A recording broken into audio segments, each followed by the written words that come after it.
Hello beautiful people. Welcome to the Fiction Blue. In today's episode, we explore, what if Harry used accidental legilimency on Petunia and discovered she had stolen the Potter family fortune? Hit like, subscribe, and join our community of story lovers. Let's begin. Chapter 1. The morning everything cracked open. The cupboard under the stairs was exactly 3 paces long if you stepped carefully around the broken bit of skirting board near the door, and Harry Potter had counted those paces so many times over the years that he did it in his sleep. He knew every crack in the plaster above his cot, every water stain that looked vaguely like a dragon if you tilted your head left and ignored the bit that looked like a boot. He knew the smell of it, dust and old wood, and the particular damp that never quite went away no matter how dry the summer got. He was 11 years old today, and he was lying in that cupboard staring at the ceiling thinking about nothing in particular, which was a skill he developed the way other kids develop skills at football or drawing. It was easier than thinking about the things that mattered. Easier than thinking about the fact that there had been no card, no present, no knock on the door with Aunt Petunia saying anything other than "Get up, there's breakfast to make." The breakfast to make comment had come at 6:45. Harry had been awake since 5. He got up. He put on the enormous cast-off jumper that had belonged to Dudley 3 sizes and 4 years ago. He shuffled into the kitchen in socks that didn't match and started the bacon. Dudley came downstairs at 7 like a small avalanche, dropped into his chair, and immediately began complaining that there weren't enough presents on the table. There were 11. Harry counted them without meaning to. 11 presents for Dudley Dursley, who would break or discard most of them before the week was out, on the same day that Harry Potter had received precisely nothing. He flipped the bacon. He didn't say anything. Uncle Vernon came down next, enormous in his dressing gown, and ruffled Dudley's hair and called him Big D, in the voice that always made Harry's jaw tighten slightly. Then Petunia drifted in, elegant and sharp-eyed even at 7 in the morning, and the family arranged itself around the table like a small self-satisfied solar system with Dudley at the center. Harry served the bacon. He was reaching across to set the plate down when Petunia said, without looking at him, "Don't slouch." It was such a small thing. He'd heard it 1,000 times. He would hear it again, probably before the day was out. But something about this particular morning, the birthday no one had acknowledged, the 11 presents he'd counted without meaning to, the 3 paces he could take in his cupboard before hitting the wall, something about all of it combined turned the small thing into something that caught in his chest like a splinter. He straightened up. He looked at her. And Petunia, who had been reaching for the orange juice, felt his gaze and looked back. What happened next, Harry could never explain cleanly. Not then, and not later when he had the vocabulary for it. What he knew was that something shifted, something behind his eyes, something that felt like a door he hadn't known existed swinging suddenly and completely open.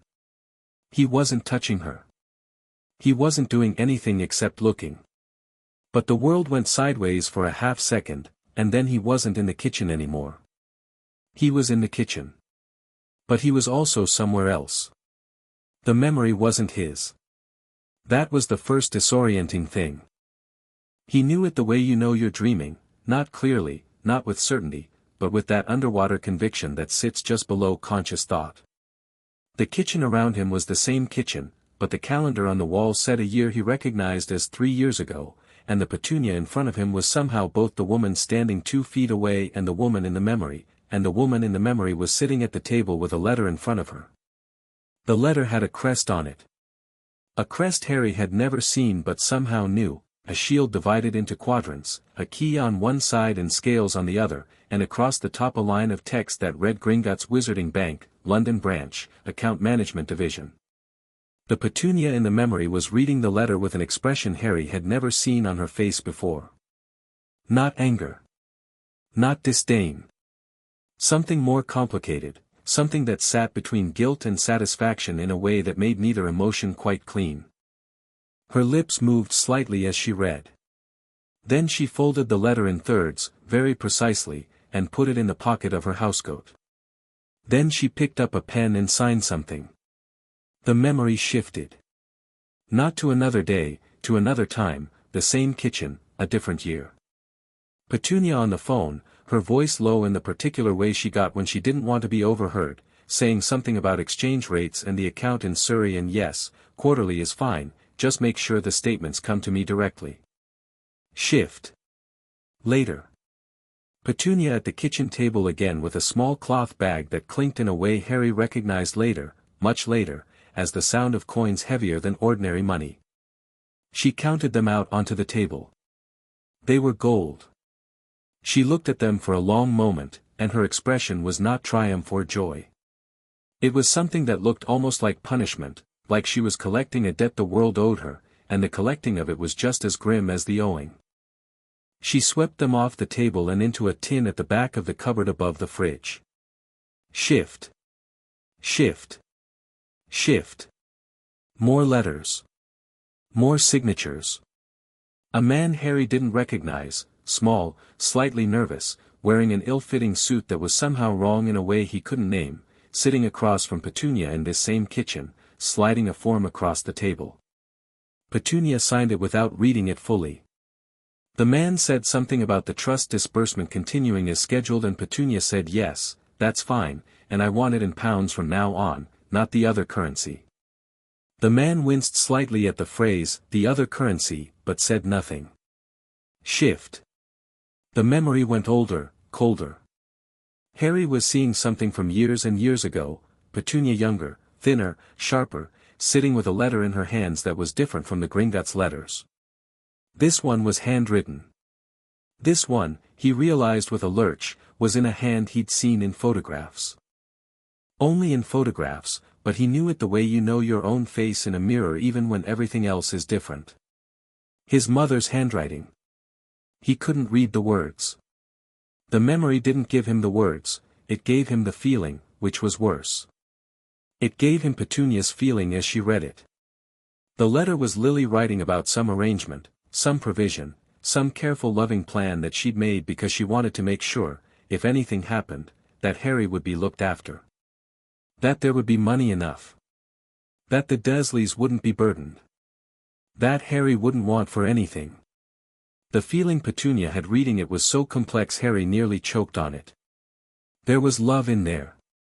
Buried under so much else that it was almost invisible, but it was there, old and painful and turned inward, love that had gone off like milk because it had nowhere to go and no way to be expressed.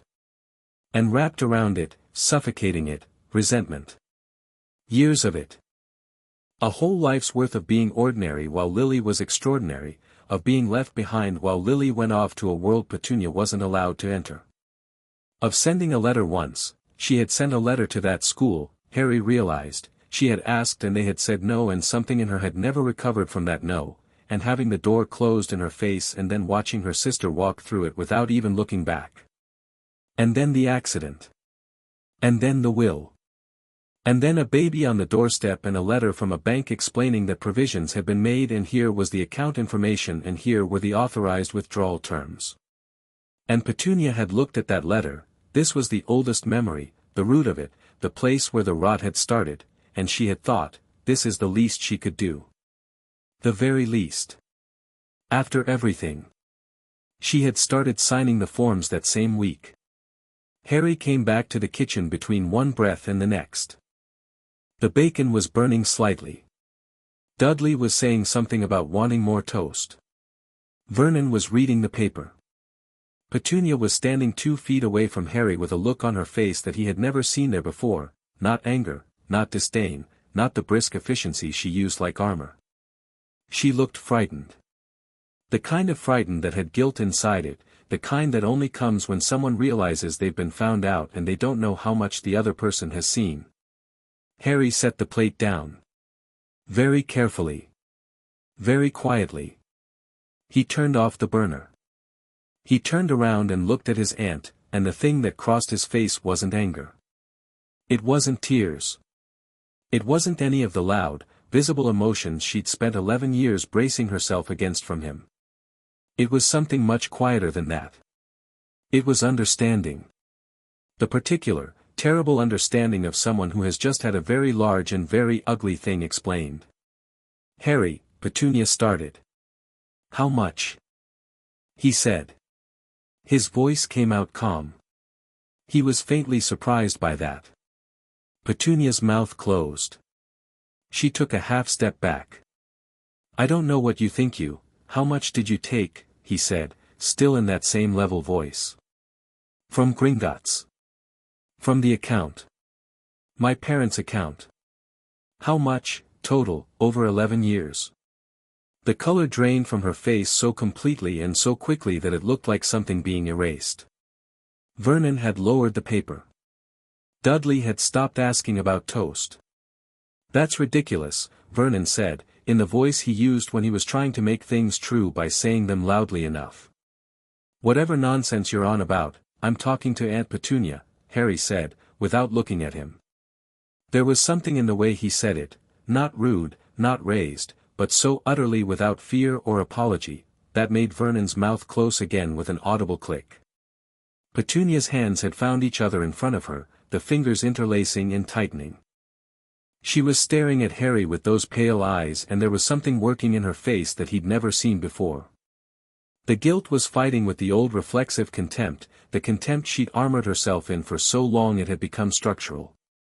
He could see them both. He could see her deciding which one to lead with. She chose a third thing. She chose to lie. "I managed that money," she said, her chin lifting, the old sharpness coming back into her voice like a blade being drawn. "I managed it for this household, for your upkeep, for the cost of having you here when you were foisted on us without a word of warning. You converted galleons to pounds," Harry said. "You told them to send quarterly statements to you directly so there wouldn't be a paper trail. You signed authorization forms that weren't meant for you to sign." He paused. "I saw it. All of it." She went white again. He didn't tell her how he'd seen it. He didn't explain the thing that had happened behind his eyes, the door that had opened, the flood of her own memories. He just watched her put it together, the way her gaze went briefly to his forehead, to the scar, the way her expression shifted from frightened to something colder and more interior. She knew what he was. She'd always known what he was. And some part of her had always been waiting for this.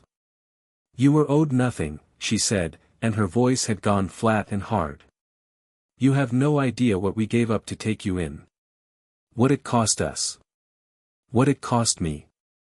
"I'm sure it did," Harry said. "And my mother made provisions for exactly that. Money to cover my upkeep. Money to make it easier. Money that was meant to make sure I wasn't a burden." He stopped. He took one breath. "But that's not what happened with the money, is it?" She didn't answer. "Is it?" he said again. Still not a question. Petunia looked at him for a long moment, her nephew, 11 years old, standing in her kitchen in a too large jumper, and something about the way he was standing had changed, had shifted from the habitual slight hunch of a child who'd spent years making himself smaller, and he was looking at her the way adults looked at each other when they both knew exactly what was happening and had decided to be done with pretending. "You're just like her," she said finally, and it came out ragged and strange and not at all like an insult, which is what it had meant to be. She left the kitchen. Harry stood there for another moment. Then he went and got the slightly burned bacon off the pan and put it on a plate for himself, sat down at the table, Dudley scrambled back, Vernon made a noise, and ate it. He was thinking about what he'd seen. Organizing it. The way you organize a room after someone's made a mess of it, not in a panic, but systematically, putting each thing in its proper place so you can see what you actually have. He'd seen enough to know the shape of it. He'd need someone to tell him the details, amounts, accounts, legal standing, what could be done. He didn't know yet what could be done. He didn't know enough about the world he was about to enter. But he was about to enter it, and he'd find out. He finished the bacon. He stacked his plate in the dishwasher, because he always did that, because no one else ever did and something in him refused to leave messes he could fix. Then he went back to his cupboard, 3 paces long, dragon-shaped water stain on the ceiling, and he sat on his cot and he waited. He didn't have to wait long. The knock came at 11 o'clock at night. The door. The whole door. A knock that landed like a polite but extremely firm suggestion that the door consider getting out of the way. Harry had been sitting on his cot reading a bit of torn encyclopedia page about snakes. He'd found it in a library book years ago and kept it because the librarian had been throwing it away, and he'd liked snakes since the incident at the zoo, when the knock landed and he heard Vernon's voice rise upstairs and Petunia's answering murmur, and then the sounds of people moving and the locks coming off. He opened his cupboard door. Standing in the doorway of number 4, Privet Drive, filling it so comprehensively that it was difficult to imagine a door that could have accommodated him properly, was the largest human being Harry had ever seen. Not large in the Vernon Dursley sense, wide and soft and loud. Large in a different sense entirely. Large like something that existed in a different scale from ordinary life. He had a great tangled beard and hands the size of dustbin lids and a coat that appeared to be made from something that had once been several less fortunate coats, and he was looking at Harry with an expression of such pure, uncomplicated warmth that Harry felt something move in his chest that he didn't have a name for immediately. "Harry," said the giant. "Last time I saw ya, were just a baby. Look at ya." "Hello," Harry said. "Rubius Hagrid.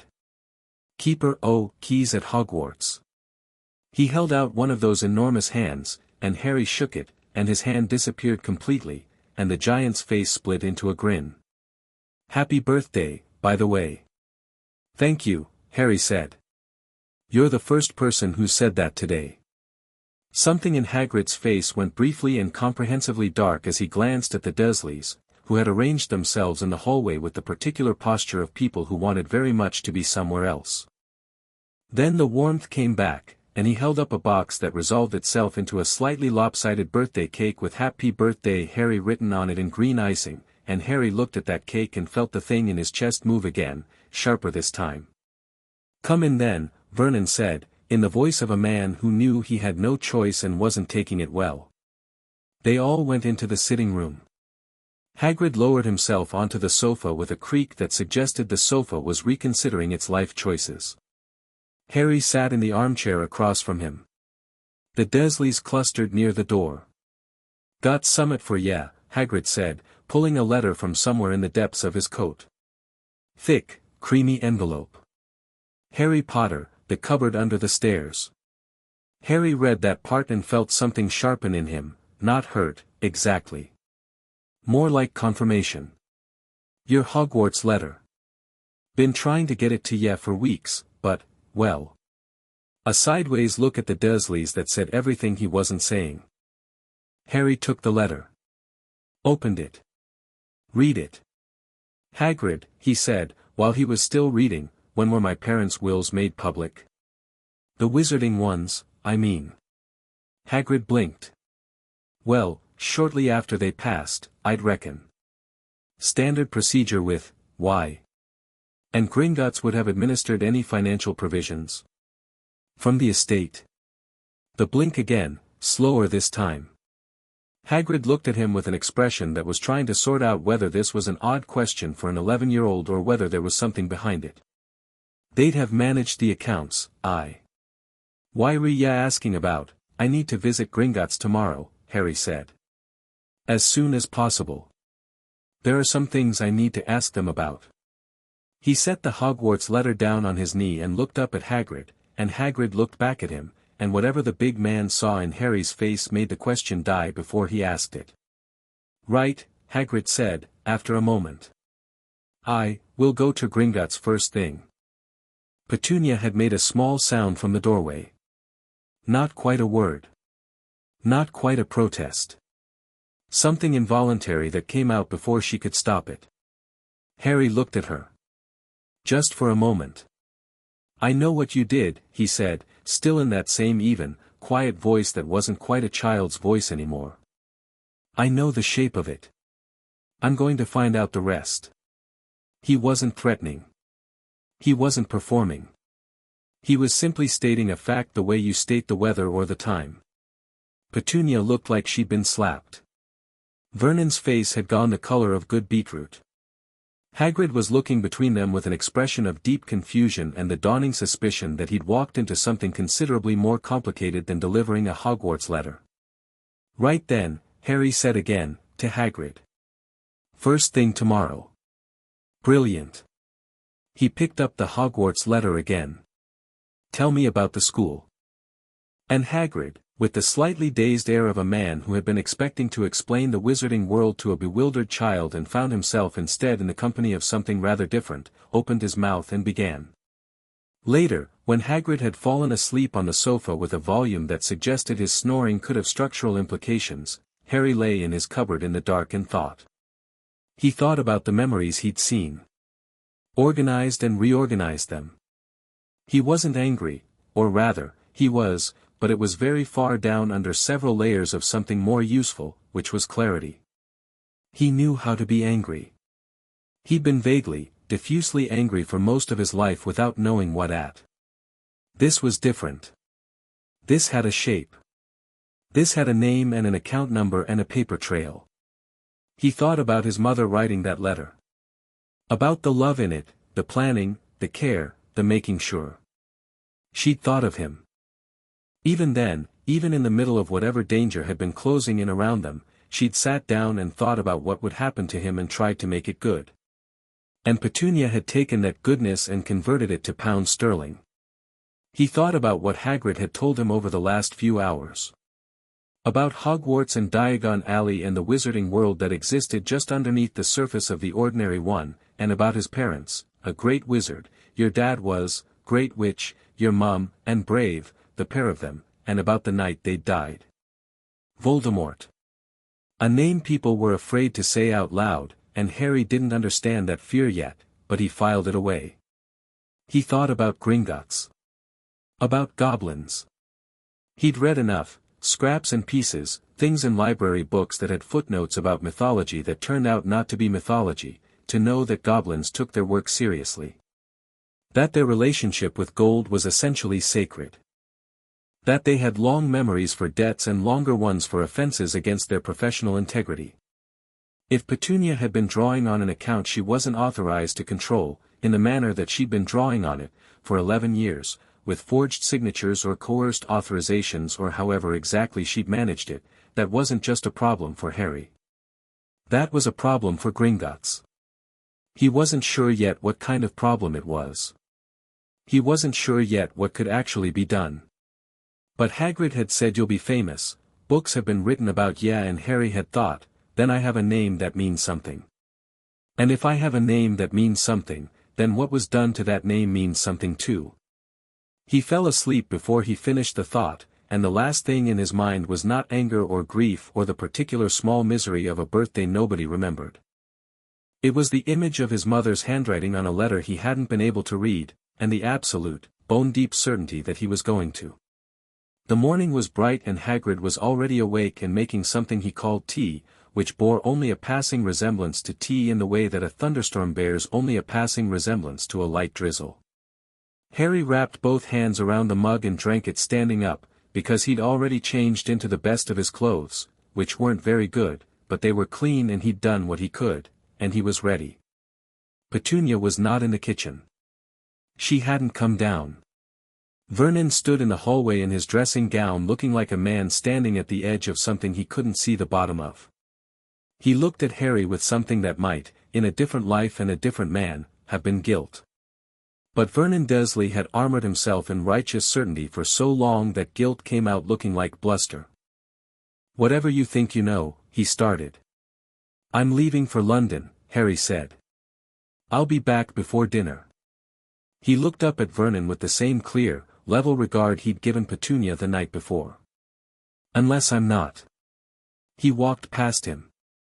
Hagrid, who had somehow appeared behind Harry with the quiet that large things sometimes have, ducked through the door after him. They walked down Privet Drive in the early morning light, and Harry didn't look back. He didn't need to. The train was loud and warm and smelled of coffee and newsprint, and Hagrid took up a seat and a half and the seat next to him was suddenly the best seat in the carriage because no one was going to bother you if you were sitting next to something that size. Harry sat by the window and watched London arrive around them, grey and gold in the early light, vast and layered and full of things happening that you'd never know about, and he thought about what he was going to say when he got to the bank. "Hagrid," he said, "at some point around Paddington, when my parents set up the financial provisions, the trust, or whatever it was, would there be a copy of those documents at Gringotts? Hagrid's enormous brow furrowed. I reckon so. Goblins keep everything. Meticulous, they are. Good, Harry said. Harry, what exactly did I mean, what made Hagrid fumbled for the question, clearly not quite sure how to ask it without seeming to pry. My aunt took money from my parents' account, Harry said, in the same tone you'd use to say my aunt takes milk in her tea. For 11 years. I'm going to find out exactly how much and what can be done about it. Hagrid went very still in a way that was remarkable given how much of him there was. Then his face went through a rapid and comprehensive set of emotions, shock, then outrage, then a hot flush that might have been shame for his own part in leaving Harry there, and then something that settled into a kind of grim, steady fury. Right, he said, in a voice that was very quiet for Hagrid, which meant it was still louder than most people's normal volume. Right, then. We'll see what Gringotts has to say. Yes, Harry said. We will. The train pulled into Paddington, and the city opened up around them, and Harry Potter arrived in London for the first time in his memory with no sense of wonder and no sense of fear, only the clean, focused forward momentum of someone who has finally found the right direction. Diagon Alley hit him like a wall of compressed sensation, noise and smell and color and motion all arriving at once. Any other day, any other version of this arrival, and he might have been overwhelmed. He might have stood at the entrance to the leaky cauldron, blinking, while the world reassembled itself into something comprehensible. Instead he looked at it for approximately 4 seconds, filed it away as loud, colorful, real, needs more attention later, and followed Hagrid. People stared at him. He noticed that. He noticed the whispers that started when Hagrid greeted someone, a wave, a booming all right.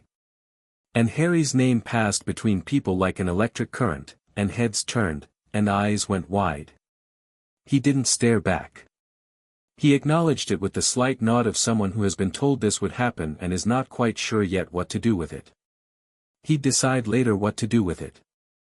Right now there was Gringotts. Gringotts was white marble and towering and slightly intimidating in the way that institutions are when they want you to know that you are small and temporary, and they are neither. The goblin at the door looked at him with the particular expression of a professional who has assessed the situation in less than 2 seconds. Harry looked back. Inside, it was all brass and stone and the industrious sound of serious financial work being done. Goblins behind their counters, moving with a brisk efficiency that made everything look like it was happening slightly faster than the ordinary world. Harry took it in. Noted the scale of it. Noted the weight of it. He waited until Hagrid had steered him to a counter and was starting the usual introductions. Harry Potter, here to make a withdrawal from his trust vault, and then Harry put one hand on Hagrid's arm, gently, and looked at the goblin behind the counter. Before the vault, he said, I'd like to speak with an account manager, please. About the Potter estate. It's not a straightforward matter. The goblin, short, sharp-eyed, wearing an expression that managed to be both bored and extremely attentive at the same time, looked at him for a moment with the assessing quality of someone deciding whether this was worth their time. Then it looked at the scar on his forehead. Then it looked at him again, and this time the assessment was subtly different. Your name, the goblin said. Harry James Potter, Harry said. Son of James Charles Potter and Lily Rose Potter, née Evans. I believe they held at least 2 accounts here, a trust vault and an estate vault. I have reason to believe the trust vault has been accessed by an unauthorized individual for an extended period. I'd like to discuss this with someone who has the authority to look into it. The silence that followed lasted exactly 4 seconds. Then the goblin stood up, very straight, and said, in a voice entirely devoid of its previous boredom, "One moment, Mr. Potter." Hagrid looked at Harry. Harry looked at the marble floor, composing his thoughts, and waited. The goblin was back in less than 2 minutes, accompanied by another goblin, older, sharper, wearing robes that were subtly more formal than the counter-goblins and moving with the air of someone whose time was genuinely expensive. Mr. Potter, said this goblin. My name is Ragnock. I am the senior account manager for the Potter estate. A pause, precise and deliberate. You indicated an unauthorized access issue. Yes, Harry said. I'd like to discuss it somewhere private, if that's possible. Ragnock looked at him for a long moment. Really looked at him, the oversized clothes, the too big jumper, the glasses held together with a bit of tape on one hinge, the absolute absence of the uncertainty that a child walking into Gringotts for the first time should have had. Follow me, Ragnock said. They followed him. Hagrid had to duck 3 doorways. Harry walked into the meeting room with his hands loose at his sides and his head up and sat down across from Ragnock, and the account manager opened a file that appeared from nowhere, and Harry looked at it. Tell me, Ragnock said, everything you know. So Harry told him. Not the Legilimency, he didn't have that word yet, and he didn't know what it meant, and some instinct told him to keep that particular detail to himself for now. He said I have reason to believe and I've seen evidence suggesting, and he laid out the shape of it, Petunia receiving Gringotts correspondence, signing forms, converting galleons to pounds, quarterly disbursements, 11 years. Ragnock listened without expression. He made a note at one point. He asked 2 questions, both precise, and Harry answered them precisely. When Harry finished, the room was quiet for a moment. Then Ragnock opened the file that had appeared in front of him, and he began to read, and the silence changed quality. It became the silence of someone finding what they expected to find, which is a very particular and very grim silence indeed. Mr. Potter, Ragnock said, after several minutes that felt considerably longer. The trust vault established by your parents at the time of your birth was authorized for disbursements to one Petunia Dursley, née Evans, under specific and limited terms. The terms specified funds for the minor child's direct care, education, food, clothing and medical needs, not to exceed a defined quarterly amount, subject to annual review. He paused. The disbursements made over the past 11 years exceeded those terms considerably. Another pause. In several quarters, the withdrawals were more than 3 times the authorized maximum. In addition, it appears authorization forms were signed using a witness signature that we cannot verify was legitimate. The room was very quiet. How much? Harry said. Total. Ragnock consulted the file. He said a number. Harry sat with it for a moment. It was a large number. It was, he was fairly certain, enough to have given him an entirely different childhood, one with clothes that fit and glasses that didn't need tape and enough food that he'd never counted the extra strip of bacon. He nodded, once. What can be done, he said. Ragnock closed the file. He looked at Harry with something that was not quite warmth. Goblins did not do warmth, precisely, but was something adjacent to it. Something that looked like respect for someone who had walked in here with the right questions and the right posture. A great deal, Ragnock said. Outside the glass of the meeting room windows, through the marble corridors of Gringotts, the ordinary business of the wizarding world continued, unknowing. And Harry Potter sat in a chair and listened carefully to every word the goblin said, and filed each one away, and began to understand the shape of what came next. Chapter 2, The Goblins Don't Forget. Ragnock's office was not what Harry expected, which was itself a lesson he filed away, that things in this world consistently refused to be what he expected, and the appropriate response to that was not surprise but adjustment. The room was long and low-ceilinged, lined with shelves that held not books exactly but something between books and ledgers, their spines marked with symbols Harry didn't recognize yet. A fire burned in a grate that was too small for the room, which somehow made it feel more authoritative rather than less. The desk was ancient dark wood, and the surface of it was extraordinarily clean, not the cleanliness of a room that was rarely used, but the cleanliness of a room where a great deal of work was done and the work was always put away when finished. Ragnock sat behind it with the stillness of a creature that had never developed the habit of fidgeting, and looked at Harry across the desk's clean surface, and waited. Griphook, who had been introduced briefly as Ragnock's deputy and who had taken a seat to the left of the desk with a quill and a very thin ledger, looked at Harry with the slightly more visible curiosity of someone younger in a very old profession. Hagrid was in a chair that was technically large enough for him if he sat very carefully and didn't breathe too expansively. He had been quiet since they'd sat down, which Harry could tell required effort. Hagrid's silences had a quality of contained weather about them, you could feel pressure building. "The total figure," Harry said, "the one you gave me, that's from the trust vault specifically. The one they were authorized to access." "Correct," Ragnarok said. "And there's a separate estate vault. There are 2 additional vaults in the Potter name. The primary estate vault, held in trust until your majority or until such time as you formally claim the Potter family head of house status, which you may do at age 11 in the wizarding world, with certain conditions, and a secondary holdings vault containing properties, artifacts and certain family documents." Ragnarok paused. "Neither of these was ever communicated to the Guardians. Neither was accessible to them." Harry thought about that. "My aunt, she didn't know about those. If she did, we have no evidence she attempted to access them.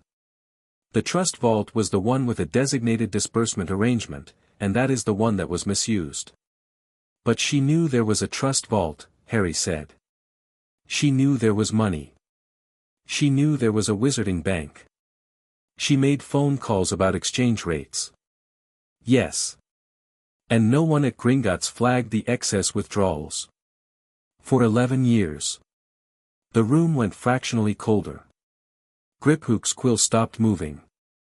Ragnarok's expression did not change, but something around his eyes shifted with the quality of a professional being asked to account for a professional failure. He did not flinch from it. The disbursement authorization was set up under the assumption that the designated guardian would operate within its terms. Our standard review process for minors' trust accounts triggers an audit flag at a certain threshold. The withdrawals in this case were structured, never quite crossing the exact audit threshold in any single quarter, though the cumulative excess was considerable. She knew the threshold, Harry said. It wasn't a question. She would have needed to know it or to have been told it. Ragnarok's voice was very level. We are investigating how that information was communicated. Harry looked at Ragnarok for a moment.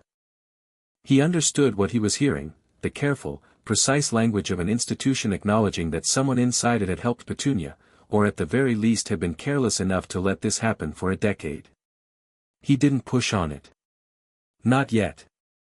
Ragnarok knew that he understood, and Ragnarok knowing that was more useful than making a scene about it. All right, Harry said. Tell me about the head of house process. It took the better part of an hour.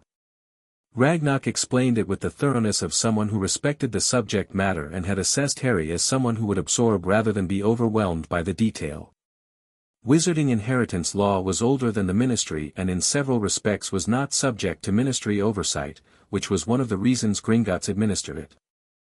The Potter family had lineage going back far enough that the estate fell under the older provisions, which meant that claiming head of house status at 11 was not unusual. It had been done before, in families where an heir came into their majority early due to circumstance.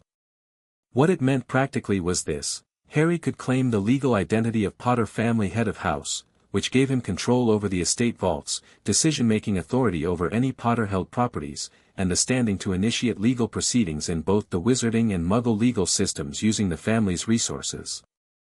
It also meant that any misappropriation of Potter family funds became not just a financial irregularity but a direct violation of Wizarding inheritance law, which carried penalties that the Ministry of Magic was obligated to enforce, because those laws predated the Ministry and the Ministry had never successfully amended them. The penalties, Harry said. What are they? Restitution, first and always. Full return of all misappropriated funds with interest calculated at Gringotts standard rate for the period of misappropriation. Ragnarok opened another portion of the file. Additionally, under Clause 7 of the 1397 Inheritance Protection Charter, the party found guilty of deliberate misappropriation from a minor's estate is subject to what the Charter calls a binding of fortune, a magical constraint that prevents the misappropriating party from benefiting financially from their offense beyond the point of restitution. In practice, it means any assets purchased with misappropriated funds can be subject to seizure or lien. Harry thought about the tin at the back of the cupboard above the fridge. The gold coins. He thought about 11 years of quarterly disbursements being converted to pounds and disappearing into the Dursley household accounts. The house, he said quietly. Number 4, Privet Drive. When did they buy it? Ragnock was already looking at something. I would need to verify the precise date, but the mortgage on that property was discharged, paid in full, he stopped. Consulted the page. 18 months after the trust disbursements began. The fire in the small grate made a soft sound. Somewhere in the building outside this office, the ordinary work of the bank went on. Hagrid made a sound that was not quite a word. Harry looked at him briefly. Hagrid's face was set in the way of someone trying not to say something loud and large because they understood that loud and large was not what the moment needed. His great hands were clasped on his knees and his knuckles had gone pale. They paid off their house, Harry said, with my parents' money. The timing is consistent with that possibility, Ragnock said carefully. We cannot establish direct causation without a full forensic accounting, which I am prepared to initiate today with your authorization. Yes, Harry said. Authorize it. Ragnock slid a form across the desk. Harry looked at it. The language was archaic in places, formal in all places, but the meaning was clear. He was authorizing a full audit of all Potter Trust account transactions from the date of his parents' deaths to the present, a formal claim of head of house status, and the initiation of a preliminary inquiry into potential violations of the Inheritance Protection Charter. He picked up the quill. He paused. If I sign this, he said, what happens next? Walk me through it. Ragnock did. The audit would take approximately 2 weeks. Gringotts' Forensic Accounting Division was thorough and did not hurry, but they did not delay either. The results would be compiled into a formal report and presented to Harry as the claiming party. If the report confirmed what the preliminary review suggested, Gringotts would issue a formal notification to Petunia Dursley as the accused party and to the Ministry of Magic as the relevant governing body, with a 60-day window for the accused to respond. And if she doesn't respond? Or if she disputes it? Then the matter goes to a formal inheritance tribunal. These are rare, most cases settle at the notification stage, because the evidence standard for a Gringotts forensic audit is effectively irrefutable. Meaning she'll know it's over before it gets to a tribunal. In most cases, yes. Harry signed the form. Ragnock took it back, looked at the signature, and then did something Harry hadn't expected. He stood up. Griphook stood up. And Ragnock said, with the formal gravity of someone making a statement that had weight in the traditional sense, Gringotts acknowledges the claim of Harry James Potter as head of House of the Ancient and Noble House of Potter. The estate is under your direction. We will be in contact within 14 days. Harry stood up too, because it seemed like the thing to do. He shook Ragnock's hand. The goblin's grip was dry and very firm. One more thing, Harry said. The secondary holdings vault, family documents, you said. Among other things. I'd like to see it. Today, if possible. Ragnock looked at him for a moment. Then he looked at Griphook, who was already making a note. We can arrange that. The cart ride was extraordinary. Harry would admit that privately, in the part of his mind that was still 11 years old and could be impressed by things, because the rest of him was occupied with Ragnock's information and the forms he'd signed and the shape of what he'd set in motion. But the cart tore through the underground dark of Gringotts like it had a personal grievance against standing still, and the wind hit his face and the torchlight blurred into streaks, and even with everything on his mind he felt the rush of it, the pure kinetic thrill of speed in a dark place. The ground dropping away as they swooped down through levels of the bank that smelled of stone and very old metal and something that might have been magic itself if magic had a smell. They stopped at the trust vault first. Griphook opened it, and Harry looked inside. He'd been expecting something grand. Something proportional to the theft, perhaps, some visual contrast between what was here and what should have been here. What he saw was a room-sized space with a respectable amount of gold, some silver, a smaller pile of bronze coins. More than he'd ever had. Less than there should have been. It had that quality of a cup that should have been fuller. You couldn't see the missing volume but you could feel it, the way you can feel a room that's had furniture removed. He took enough for school, the way Hagrid had said to. He didn't take more than he needed. He'd deal with the rest through the right channels. The second vault was 3 levels deeper and required Ragnarok himself to open it, with a key and something that looked like a word spoken in a language Harry didn't recognize and a pressure of one flat palm against the door that made the stone glow briefly orange before it swung open. Inside, the air was different. Older. The kind of still that develops when a space hasn't been disturbed for years and has become its own small climate. The vault was large. Not vault large, room large. Along one wall, shelving with objects Harry couldn't name yet, artifacts of varying sizes, some wrapped in cloth, some under glass, some simply sitting there with the quiet authority of things that don't need protection because they're protection themselves. Along another wall, a series of locked boxes of graduated sizes in dark wood. And on a stand in the center of the room, clearly placed with deliberate prominence, a folder of documents tied with a dark ribbon, and on top of it, a letter. The letter was sealed with wax. The seal was a stag. Harry walked to it and picked it up and turned it over. The outside read, in handwriting he recognized from his mother's letter in Petunia's memory, for Harry. For when you're ready. His father's handwriting. He stood there for a moment. He didn't open it yet. He wasn't sure why, some instinct that this wasn't the right place, that when he opened this particular letter he wanted to be somewhere he could actually sit with it properly, and a stone vault 3 levels underground in a bank wasn't that place. He tucked it carefully inside his robes. Hagrid had quietly helped him acquire robes from the vault stores, a set left there apparently for exactly this circumstance, and he looked at the rest of the room. The wooden boxes. He went to the largest and opened it. Inside were documents, property deeds. A house in Godric's Hollow, which he knew was destroyed. A cottage in Wales he hadn't known about. A set of documents relating to something called Potter's Field, which appeared to be a large parcel of land in Scotland. A property in Edinburgh with a note attached in his grandmother's handwriting that said James knows what this is for and which Harry pocketed to puzzle out later. The artifacts he left alone, mostly. He didn't yet know enough to handle things he didn't understand. He looked at them, noted them, made a mental inventory. One of them, a small brass compass with symbols on it instead of cardinal directions, called to him in a way he couldn't explain, and Ragnarok, who had been watching with the quality of someone calibrating an assessment, said quietly, "That was your father's. A Potter family artifact. It responds to blood." Harry picked it up.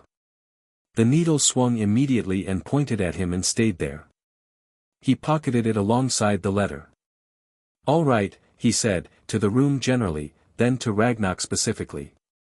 "I've seen enough for today. Let's go back up." Ragnarok led them out. Griphook sealed the vault behind them. The cart ride back was faster, which Harry hadn't thought was possible. Back in the main hall, with the sounds of the bank around them and the light coming through the high windows picking up the gold in the vast ceiling, Hagrid bought Harry a cone of something called a fizzing whiz-bee from a vendor near the exit and then stood beside him looking very intently at the middle distance in the way of a man trying to marshal his thoughts into something orderly. "Hagrid," Harry said, eating the fizzing whiz-bee and discovering it was excellent, "you didn't know about any of this. The money. What was happening at the Dursleys?" "No," Hagrid said, in a voice like gravel in a very large barrel. "No, I did not." A long pause. "And I should have checked, Harry. I should have." Dumbledore said, "Yeah, we're safe and cared for, and I trusted that, and I should have looked in on ya. Checked. Done something." His enormous hands clenched and unclenched. "I'm sorry, lad." Harry looked at him. He took this seriously, the apology, took it seriously and didn't dismiss it and also didn't weaponize it. Hagrid was telling the truth. He hadn't known. He also hadn't looked, and not looking had been a failure, and he was owning that failure without being pushed. "You're looking now," Harry said. Hagrid swallowed hard and nodded. "Good. I need someone who knows this world.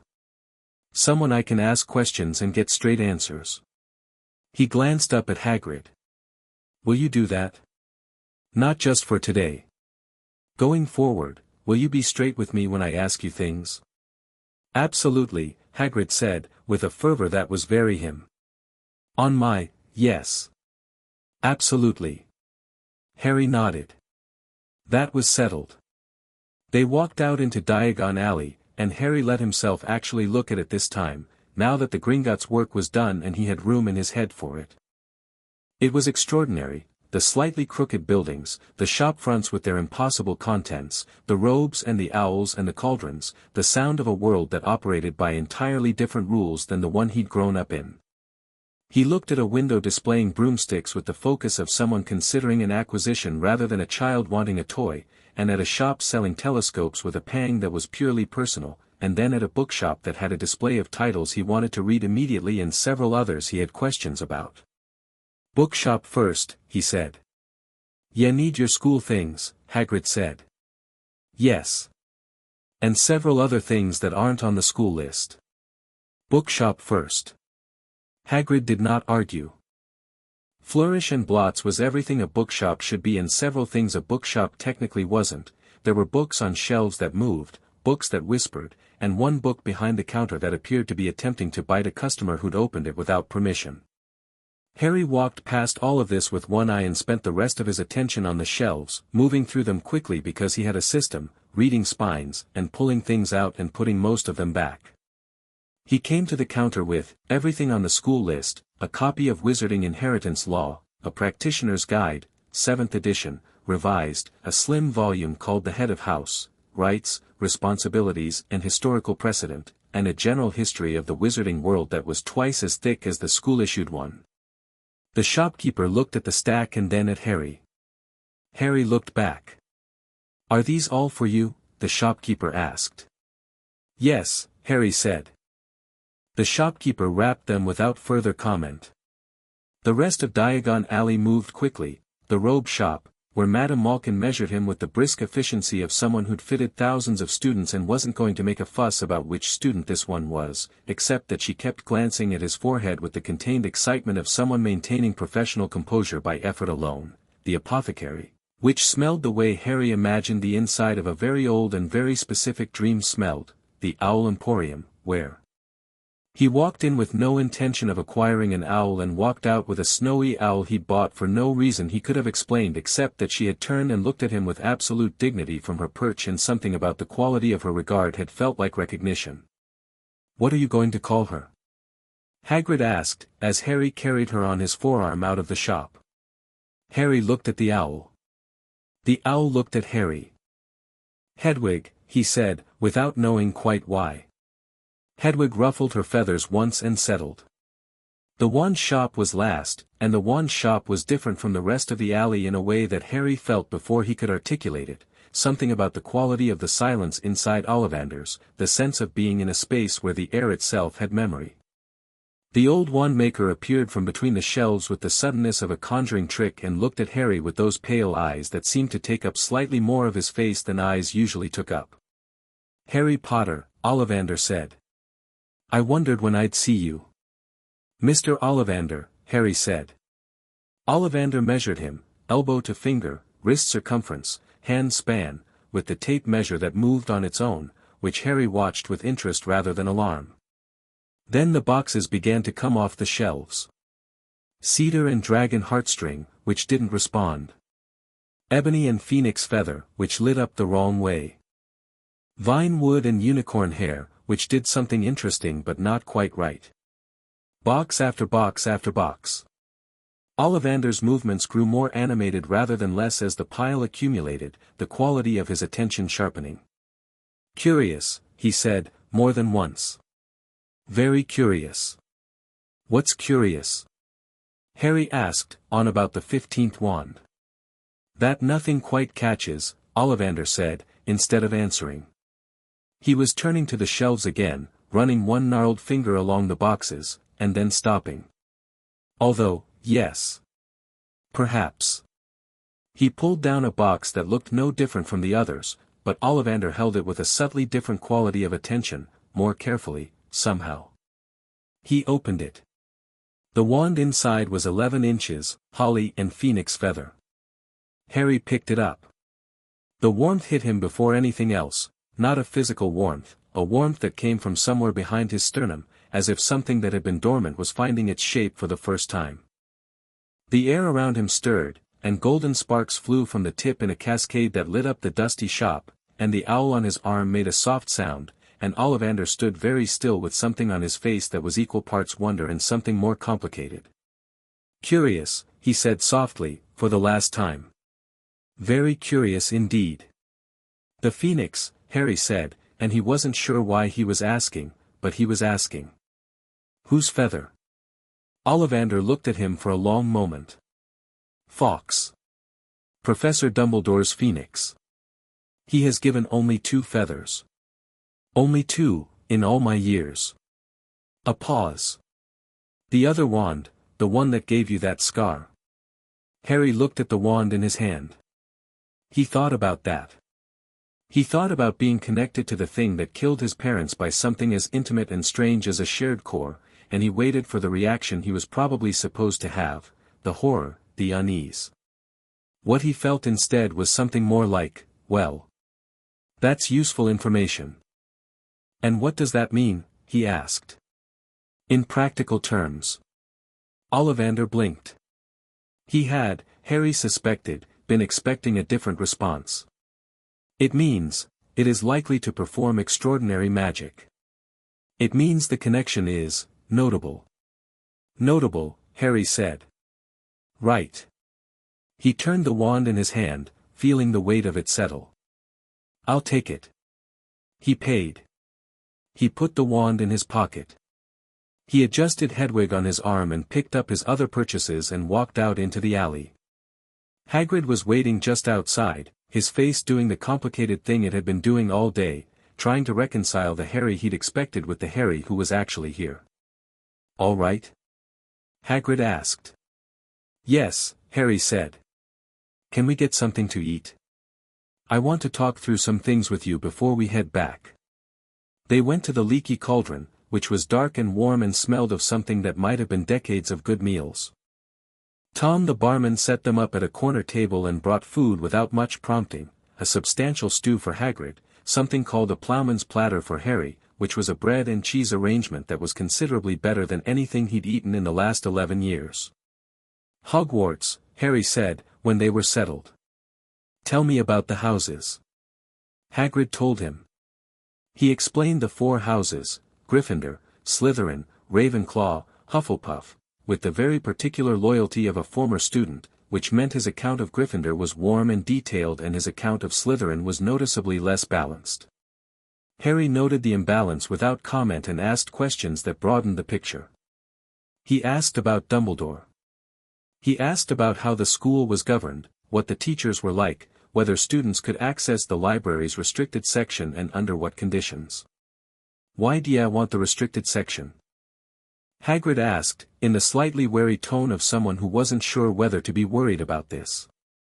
"Wizarding inheritance law has a magical enforcement component," Harry said.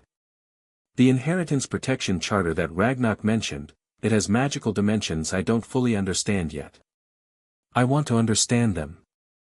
Hagrid relaxed. "Oh. That's sensible, actually." "I know," Harry said. There was a pause. "Harry," Hagrid said, in a more careful voice. "Dumbledore, when he hears about this, about what you've done today, the Gringotts meeting, the claim, he'll want to talk to ya." "I imagine he will," Harry said. I want ya to understand, he's not, Dumbledore's a good man. He had reasons for putting ya with your aunt and uncle. He thought I was safe," Harry said, with no particular inflection. "And he thought I was being cared for. And he was wrong on the second point." He looked at Hagrid steadily. "I'm not angry with Dumbledore. But I'm also not going to pretend 11 years of something that wasn't right was fine because the person who arranged it had good intentions." Hagrid was quiet for a moment. "No," he said finally, I don't suppose you should. Good. Harry ate some bread. What's he like? Really? Not the legend. The man. And Hagrid talked. Harry listened. He ate and he listened and he asked questions and he built a picture, not a simple one, because Dumbledore wasn't a simple subject, but a more honest one than hagiography would have offered. A man of genuine brilliance and genuine care who was also genuinely comfortable making decisions on behalf of people who hadn't been consulted. A man whose track record of being right was long enough that he'd perhaps stopped checking his reasoning as carefully as he once had. By the time they left the leaky cauldron, the sun was lower and the alley was quieter and Harry had a clearer picture of the world he was entering than any 11-year-old had any business having. He also had Hedwig, and 3 bags of purchases, and in the inside pocket of his new robes, a letter sealed with a stag that he wasn't ready to open yet. He was ready for most things. He'd be ready for that one soon. The train back to Surrey was quieter than the morning journey. Hagrid dozed in his oversized seat. Hedwig sat in her new cage with the composure of an owl who had decided her circumstances were acceptable. Harry sat by the window with Wizarding Inheritance Law open on his knee, and he read carefully, marking certain passages with a system of notation he developed years ago from reading library books he wasn't allowed to keep. 2 hours in, he found the passage that Ragnarok had referenced but not fully explained. The binding of fortune, as established under Clause 7 of the 1397 Inheritance Protection Charter, is among the oldest forms of magical enforcement in British wizarding law. Unlike ministry-administered penalties, which require conviction in the Wisengamot, the binding may be executed directly by Gringotts upon the completion of a certified forensic audit, provided the head of the afflicted house has formally filed the claim. The binding is not punitive in the strictly criminal sense, it is restorative. Its function is to return the magical and financial equilibrium disturbed by the theft, and to prevent the continued benefiting from stolen property. In practical terms, any property or assets acquired using misappropriated funds are subject to a magical lien.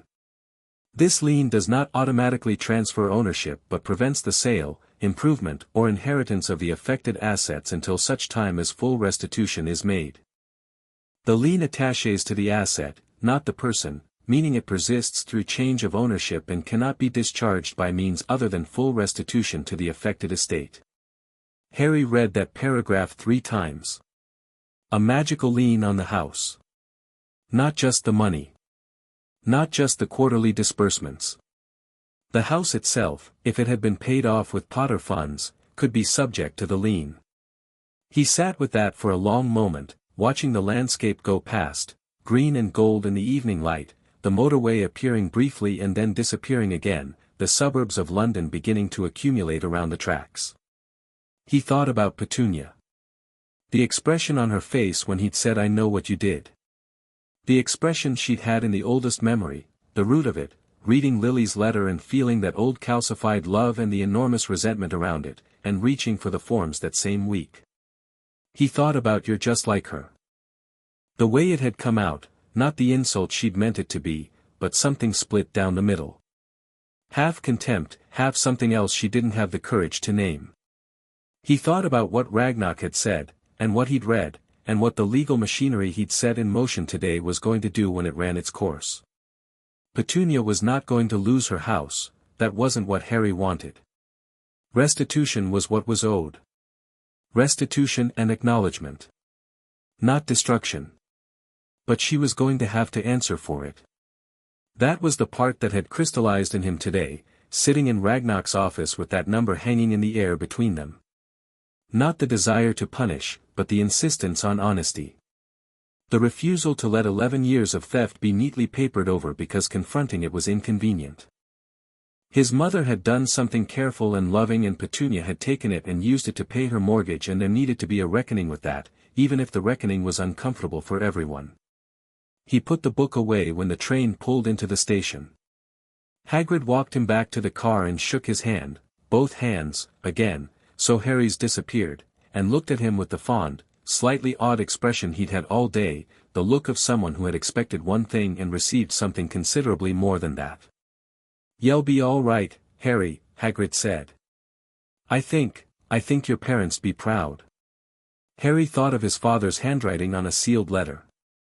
For Harry. For when you're ready. I know, he said. I think so too. He picked up his bags and Hedwig's cage and walked into the station without looking back, and caught the local bus to Privet Drive, and arrived at number 4 as the streetlights were coming on. The house was quiet in the way that houses are quiet when everyone in them knows something has changed and is waiting to see what it means. Vernon was in the sitting room with the television up too loud, which meant he'd been sitting there not watching it for hours. Dudley was presumably in his room. Harry put his bags in his cupboard and sat on his cot and listened to the house. Petunia was in the kitchen. He could hear her moving, the careful, controlled movements of someone who was keeping themselves busy because staying still wasn't an option. He picked up Hedwig's cage and carried it into the kitchen. Petunia was at the sink. She didn't turn around.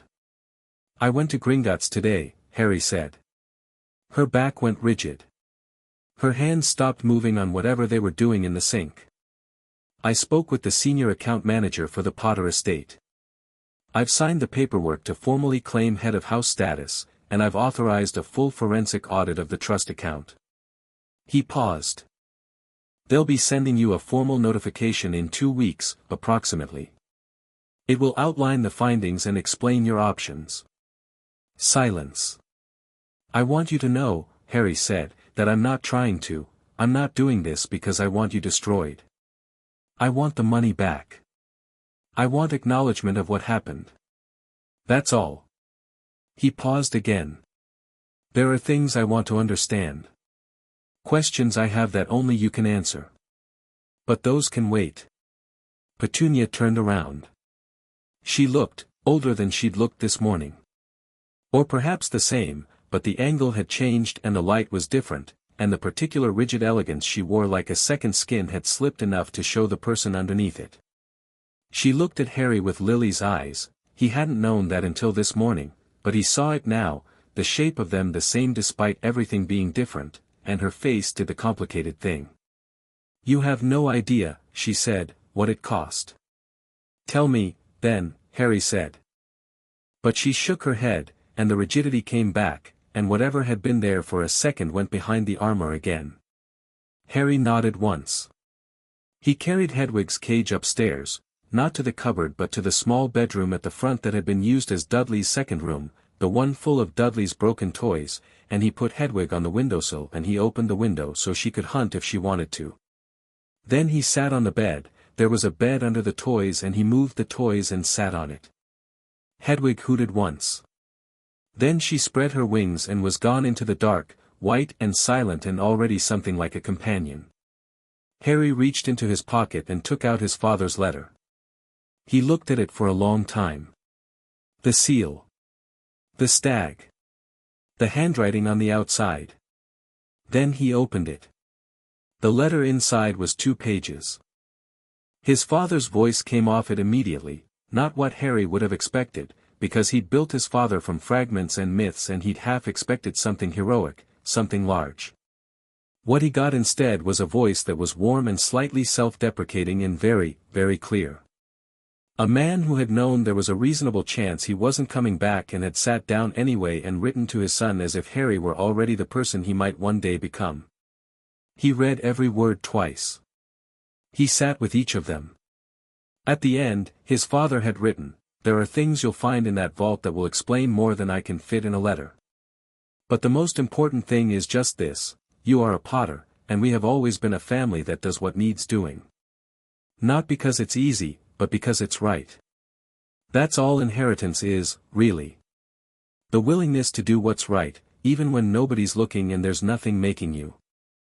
Harry folded the letter along its original creases and put it in the chest pocket of his robes, close. Then he lay back on Dudley's old bed in the room that was technically going to be his until September, and he looked at the ceiling, not the cracked plaster of the cupboard ceiling, not the water stain shaped like a dragon, and he thought about September. About Hogwarts. About everything he'd set in motion today. He thought about Ragnarok saying a great deal can be done, and about his father writing the willingness to do what's right, even when nobody's looking, and about the forensic audit running its course somewhere in the depths of Gringotts, meticulous and thorough and completely unstoppable. Outside the window, London hummed. Harry Potter closed his eyes and slept for the first time in 11 years without the ceiling 3 inches above his face. He slept extremely well. Chapter 3, Letters and Leverage. The Hogwarts Express left King's Cross at 11 o'clock on the 1st of September, and Harry was on the platform at 10:15. He hadn't been nervous. That was the thing that surprised him when he checked, the absence of anxiety, the place where uncertainty usually lived just sitting quiet and empty. He'd been to King's Cross before, on class trips and once when Petunia had needed to collect a parcel from a courier who operated out of the station. He knew where it was.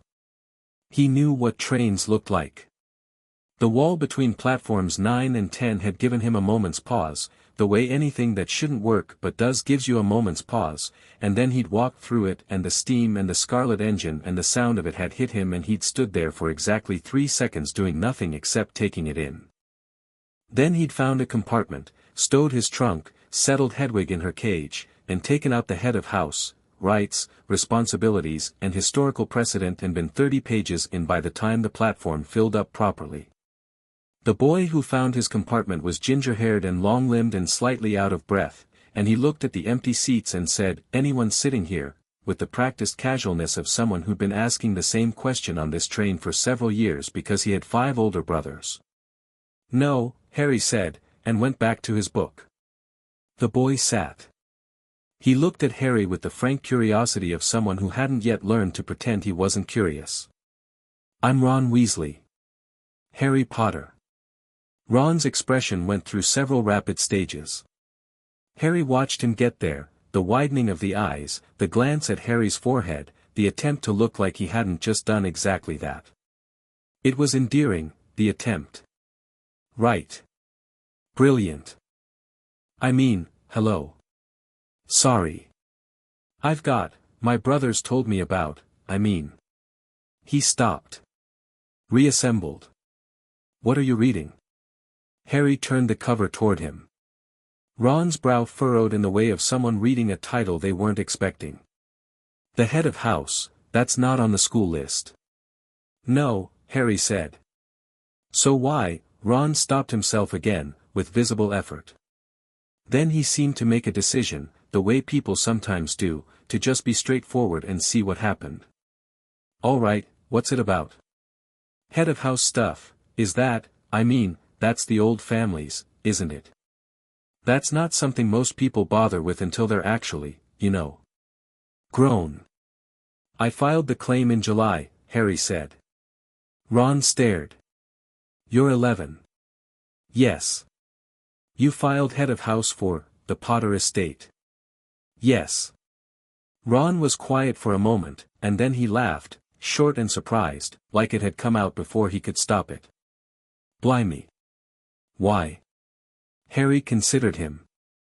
He'd been thinking about this, who to trust, how much to say, how quickly to say it. He was going to Hogwarts with a legal process running in the background, with a Gringotts audit in progress, with a formal notification heading toward Privet Drive within the week.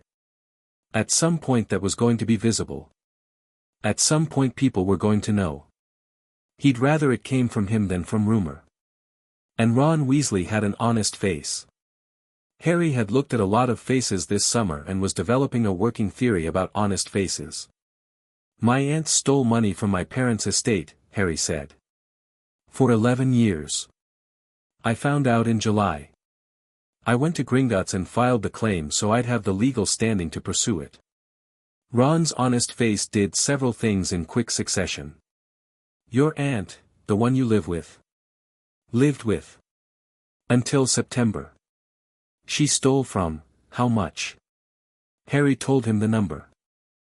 Ron went very quiet in the way of someone who had grown up in a house with a lot of children and not much money, and for whom that number had a very particular texture and weight. Harry watched him process it and respected the processing. He didn't rush it, didn't add anything. Just let it land. Right, Ron said finally. He sounded different now. More settled, somehow, like he'd made a decision about Harry that was going to stick. And Gringotts is, they're actually doing something about it. Full forensic audit. Formal notification to my aunt and the ministry when it's complete. The ministry. Ron's lip pulled slightly. They'll try to make it disappear. Dad says they always try to make things that are embarrassing disappear. They can't, Harry said. The Inheritance Protection Charter predates the ministry. They have no jurisdiction to override a Gringotts audit finding.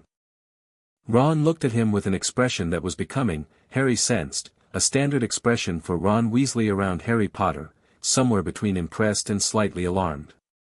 You've really done your homework. I've had a summer, Harry said. Ron was quiet for a moment, and then, my dad works at the ministry. I could mention it to him. He's in the misuse of Muggle artifacts office, so this isn't really his area, but he knows people. He knows how things move. He might be useful. Yes. Thank you. Don't thank me, I haven't done anything yet. You believed me immediately, Harry said. Without asking me to prove it.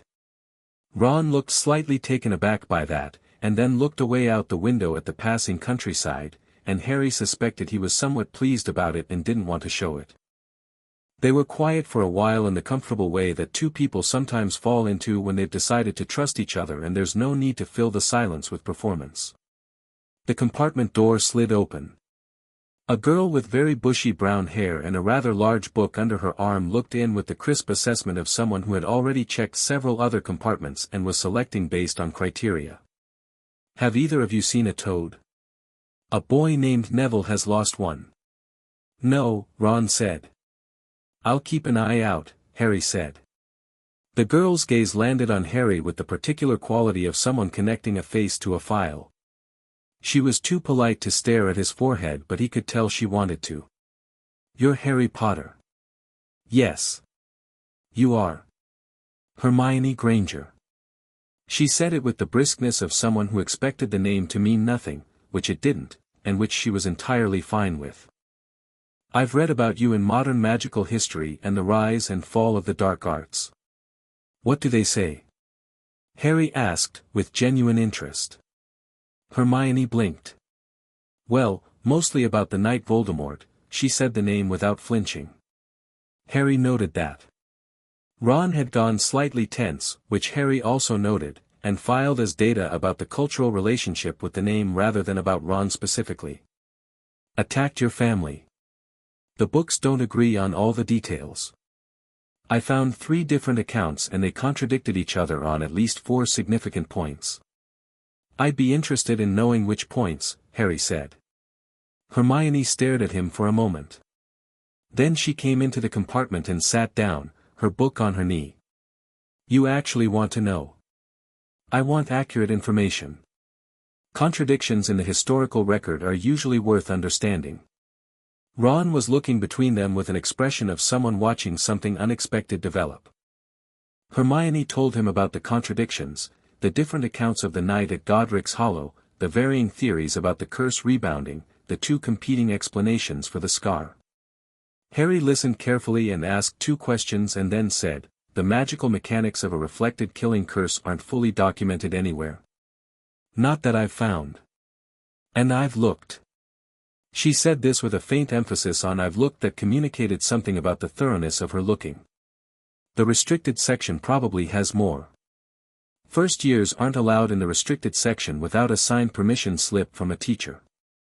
I'll get one, Harry said. Ron made a small sound that might have been a laugh.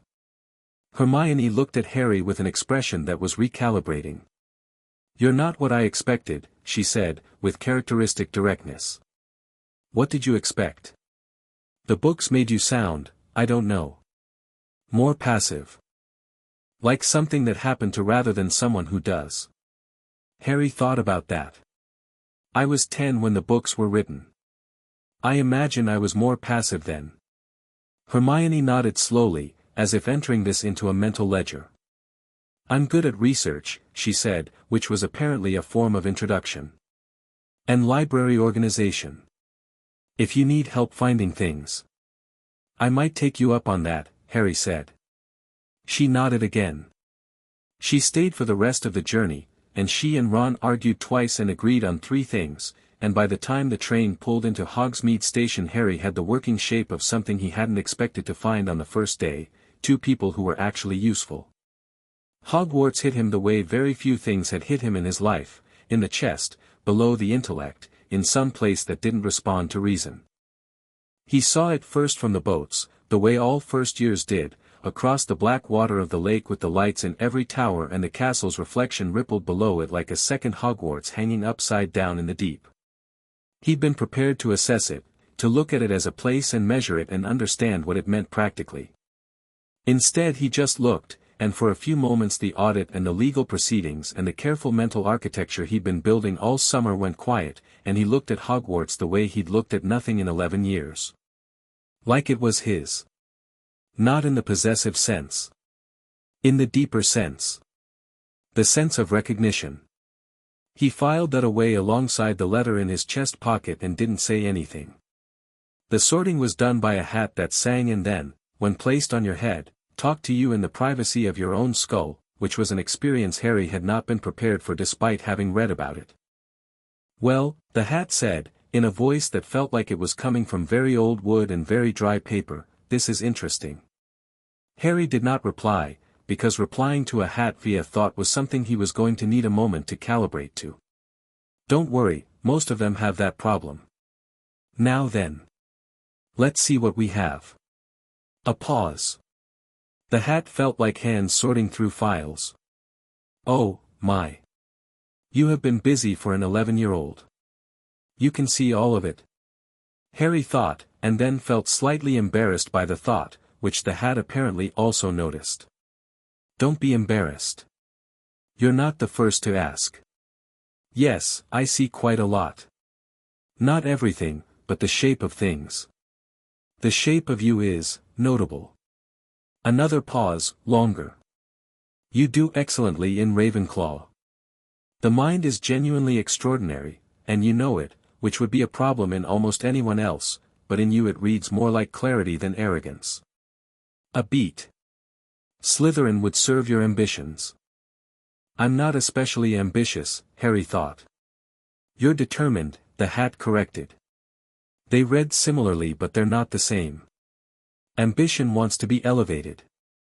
Determination wants something specific done. A short, considering pause. "Hufflepuff would value your loyalty, but I don't think it would challenge you enough, and you need challenge." Then, with the quality of something settling, "Gryffindor." You already knew. Harry had, in fact, suspected. "Gryffindor," the hat announced, and the long table on the left erupted, and Harry took the hat off and walked to the table and sat down, and Hermione Granger was sorted 3 students later, and after some deliberation Ron Weasley joined them at the Gryffindor table too, and the 3 of them ate the extraordinary feast that appeared on the long table and Harry let himself just be 11 for a few hours. He was good at being strategic. He was also capable of eating 4 bread rolls and trying every flavor of trifle and listening to Percy Weasley explain the point system with only a very small amount of his mind actually engaged. He was also, under all of it, always, thinking. The first week of classes moved fast and opened wide. Transfiguration was taught by Professor McGonagall with a precision and brisk intelligence that Harry respected immediately. She walked into the room, transformed her desk into a pig and back again before anyone had found their seat, and said, "Transfiguration is some of the most complex and dangerous magic you will learn at this school. Anyone who messes about in my class will leave and not return." Harry had liked her immediately and completely. Charms was small, delicate work that turned out to require more focus than he'd expected. The gap between knowing the theory and making your hand do the right thing with the wand was substantial, and closing that gap was genuinely interesting. Professor Flitwick was tiny and enthusiastic and had a quality of genuine delight about magic that Harry found unexpectedly affecting. Potions was Snape. Harry had heard about Snape, from Hagrid, from the things Hagrid had carefully not said, from the way Hagrid's face moved when the name came up. He'd built a preliminary picture.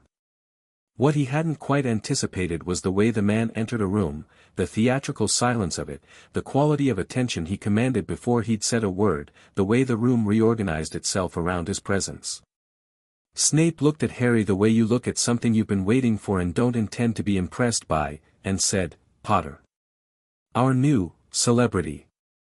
There was a particular quality of contempt in the way he said the word. Harry looked back at him without expression. Asphodel and wormwood, Snape continued, moving through the room like smoke through a keyhole. Potter. What would I get if I added powdered root of asphodel to an infusion of wormwood? The room was looking at Harry with various expressions. He thought about what he'd read in 1,000 magical herbs and fungi and in magical draughts and potions. Draught of living death, he said. A powerful sleeping potion. One of the more complex in the introductory syllabus, though I imagine we won't be attempting it for some time. A microsecond. Snape's expression didn't change, but something shifted in it by a fraction. Where would you look if I told you to find a bezoar? Stomach of a goat. It's used as an antidote to most poisons. Though the quality varies by the age and diet of the animal, which presumably means there are better and worse sources. The shift again. Smaller this time. What is the difference, Snape said, his voice completely level, between monkshood and wolfsbane? They're the same plant, Harry said. Also called aconite. Very poisonous, useful in potion making in controlled quantities, requires careful handling because the toxin absorbs through the skin. Snape looked at him. Harry looked back. It appears, Snape said, in a voice that communicated nothing clearly, that fame isn't entirely unearned in this case. He moved on. Harry wrote down his notes and didn't react to the murmur that went through the class around him, and didn't notice the specific quality of Ron's sideways grin except to be privately pleased by it. He did notice that Snape spent the rest of the lesson trying to catch several other students in ignorance with sharp, sudden questions, and that he corrected their answers with the particular cruelty of someone who enjoyed the power of knowing more than others. Harry watched him and thought about the way certain people became the thing that hurt them. He didn't know Snape's history yet, but he could read the outline of it in the architecture of the man's behavior. He filed it away. 2 weeks in, the letter came. Harry was at breakfast when Hedwig found him. Not unusual, he'd been getting correspondence from Ragnarok, short formal updates on the audit's progress. He'd been careful about opening Gringotts' letters in the common room, folding them quickly and reading them in the dormitory. Ron knew about it. Hermione now knew about it too, because Harry had made the judgment call after watching Hermione spend 3 evenings in the library voluntarily reading about Goblin Rebellion history and deciding that a brain like that was either going to help him or trip him up by accident, and the former was considerably more useful than the latter. He'd told them both together, 3 days in a corner of the common room after midnight when everyone else had gone up. He'd laid it out the same way he'd laid it out for Ragnarok, clean and factual, the shape of it, what he'd done, where it stood. Ron had listened with the focused attention of someone who'd been waiting for the full version. Hermione had asked 14 questions, 12 of which were excellent and 2 of which revealed she'd already partially figured out the answer herself. Afterward she'd said, the Inheritance Protection Charter has a magical enforcement component that isn't well documented in the standard texts. I found a reference to it in Wizarding Legal History, Volume 3, but the cross-reference it cites is in the restricted section. I'll get a permission slip, Harry said. You said that on the train, Ron said. How exactly? I'll ask Professor McGonagall, Harry said. I'll explain it's related to my personal legal situation. She's the kind of person who respects having a reason. She's also the kind of person who asks follow-up questions, Hermione said. Good, Harry said. I have answers. He'd seen McGonagall the next day, in her office, and laid out a brief and clear explanation. He was pursuing a legal claim under the Inheritance Protection Charter and needed to research the magical enforcement mechanisms for his own understanding of his rights. He'd shown her the Gringotts correspondence, just enough to establish legitimacy. McGonagall had read the letters with an expression that moved from professional interest to something more personal and briefly unguarded, and then locked itself back into professional interest. She'd asked 3 questions, all precise. Harry had answered them. She'd signed the permission slip. She'd also, very carefully, said, "Mr. Potter. The headmaster will likely wish to speak with you about this matter at some point. I would encourage you not to avoid that conversation." "I'm not going to avoid it," Harry said. "I'm simply going to have it on my own terms." McGonagall had looked at him for a moment with an expression he couldn't quite read. Then she'd said, "Very well. Good afternoon, Mr. Potter." He'd been back 3 times since. The restricted section had what Hermione had suspected, a detailed breakdown of the magical mechanics of the binding of fortune, including 2 precedent cases from the 17th century that were genuinely illuminating. Hermione had found a 3rd case he'd missed and left a note in his preferred notation system, which meant she'd been observing how he took notes, which was either a bit much or extremely useful depending on how you looked at it. He'd decided it was extremely useful. This morning's letter from Ragnarok was not a routine update. He opened it carefully, read it, and set it down beside his plate. Ate a bite of toast. Ron was watching him with the expression he'd developed for Harry reading Gringotts' correspondence. "Good or complicated?" "The audit is complete," Harry said. 2 weeks early. They'll be filing the formal report today. Notification to my aunt and the ministry goes out by end of the week. Hermione looked up from the Standard Book of Spells, Grade 1. End of the week. Yes. The ministry will have it by Friday. Yes. Hermione was quiet for a moment. And then someone at the ministry will panic. Yes, Harry said. And then someone will try to do something about it. Which is why I want to be in Ragnarok's office by Saturday morning. Ron and Hermione both looked at him.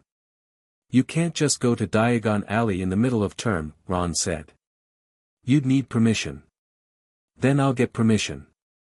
Harry folded the letter neatly. "I need to see Professor McGonagall again." The meeting with McGonagall was in the afternoon. Harry went alone, which he'd thought about, the optics of arriving with backup versus the clarity of arriving as a single person with a specific request. "The audit is complete," he told her. "The formal report is being filed today. Ministry notification goes out by the end of the week, and I need to be at Gringotts Saturday morning to be present when they receive responses. My account manager has requested my presence. It's standard for the filing party to be available during the initial notification period." McGonagall looked at him across her desk. Behind her, the portraits of former heads of Gryffindor paid varying amounts of attention. "You've been conducting an active legal proceeding since before term began," she said. "Yes. And the nature of the proceeding?" He told her. Not in the detail he'd given Ragnarok, not in the full disclosure he'd given Ron and Hermione. The shape of it, sufficient for her to understand why it was serious and why Saturday mattered. McGonagall's expression went through something again, that same brief unguarded movement he'd seen the first time. She was quiet for a long moment. Harry didn't fill the silence. "I will escort you to Gringotts on Saturday morning," she said. "You will be back before dinner. You will not discuss the specifics of this trip with other students." "Thank you, Professor. Mr. Potter." She stopped him as he was turning to leave. "You should know that Professor Dumbledore is aware you have been consulting with Gringotts and conducting research in the restricted section. He has not intervened, but he will wish to speak with you." "I know," Harry said. "I'm ready for that." She looked at him with that unreadable expression again. "I suspected you might be," she said, and there was something in it that was, if he was reading her correctly, actually rather fond. Dumbledore's summons came Friday morning, delivered by a very self-important school owl that dropped a small rolled note onto Harry's porridge with the ceremony of someone delivering a royal decree. "Dear Harry, when you have a moment, I would enjoy a conversation. My office, whenever is convenient for you. The password is sherbet lemon. APWBD." Harry read it twice, noted whenever is convenient for you as a deliberate choice, and went after dinner. The stone gargoyle admitted him. The moving staircase carried him up. He knocked on the office door, and Dumbledore's voice said come in, and Harry came in. The office was a lot. He took 3 seconds to catalogue it: portraits of sleeping headmasters on every wall, instruments of silver spinning on their tables, the sorting hat on its shelf, a magnificent bird perched on a stand near the window that turned its head and regarded Harry with the intelligent amber gaze of something that was considerably more than it appeared. "That's a phoenix," Harry said, which was not what he'd planned to say first. "That is Fawkes, yes." Dumbledore was behind his desk, and he looked like the paintings and like something considerably larger than the paintings simultaneously. The blue eyes, the thing you noticed first, very blue and very clear and full of something that was not cunning exactly but was the next thing over from it. He gestured at the chair across the desk. "Please, sit." Harry sat. "Sherbet lemon?" Dumbledore offered a bowl. "No thank you," Harry said. He waited. Dumbledore smiled, not the smile of someone who was charmed by Harry waiting, but the smile of someone who appreciated directness. "You've been very busy since July," he said. "Yes." "The Gringotts claim." "The audit." A pause. "Professor McGonagall tells me she's escorting you to Diagon Alley tomorrow." "Yes." "I wonder if I might ask you a question," Dumbledore said, in a voice that was very gentle and very interested and also, underneath both of those things, very careful. "How did you know?" "About the financial situation." Harry had thought about this. He had a version prepared, truthful but selective, which was not the same as dishonest. "I had an experience in July that let me see the shape of what had been happening. I can't fully explain the mechanism. But I saw enough to know it was real and that Gringotts would be able to confirm it."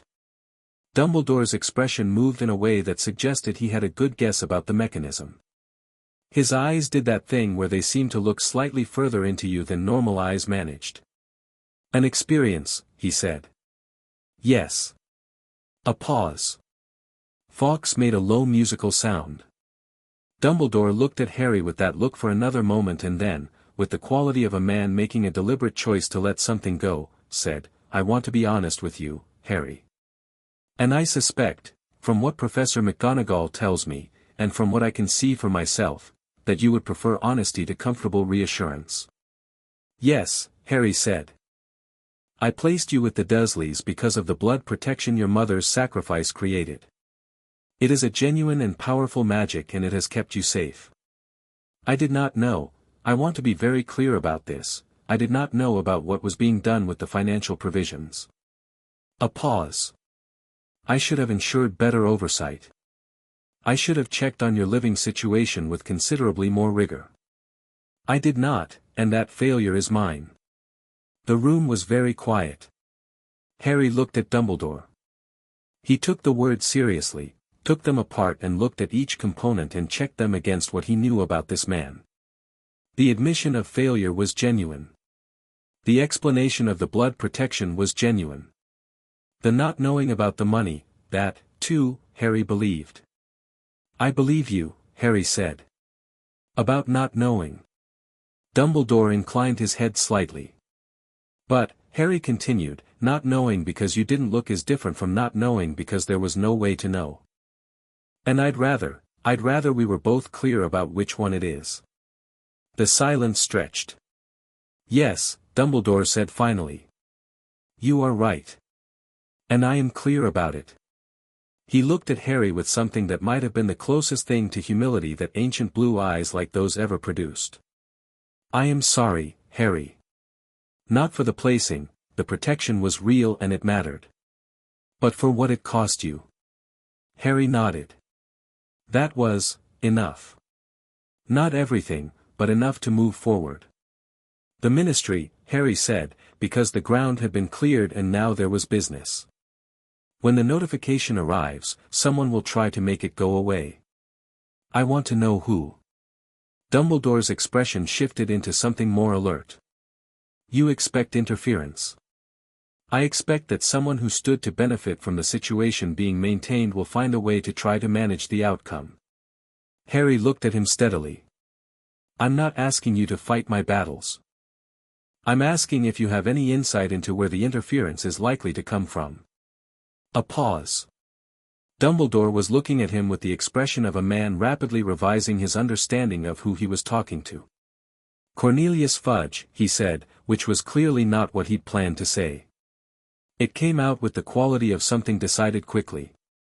He will not be involved himself, but someone in his circle will flag it as politically sensitive. The name Potter carries weight, and a story about Harry Potter's guardian misappropriating his estate is not a story the Ministry wants in circulation. Because it reflects on everyone who signed off on the guardianship arrangement. Yes. Including people in the Ministry who were aware the placement was made. Yes. Dumbledore said it quietly. Including some people who perhaps should have ensured better oversight and did not. Harry understood the weight of that. Dumbledore was not just talking about himself.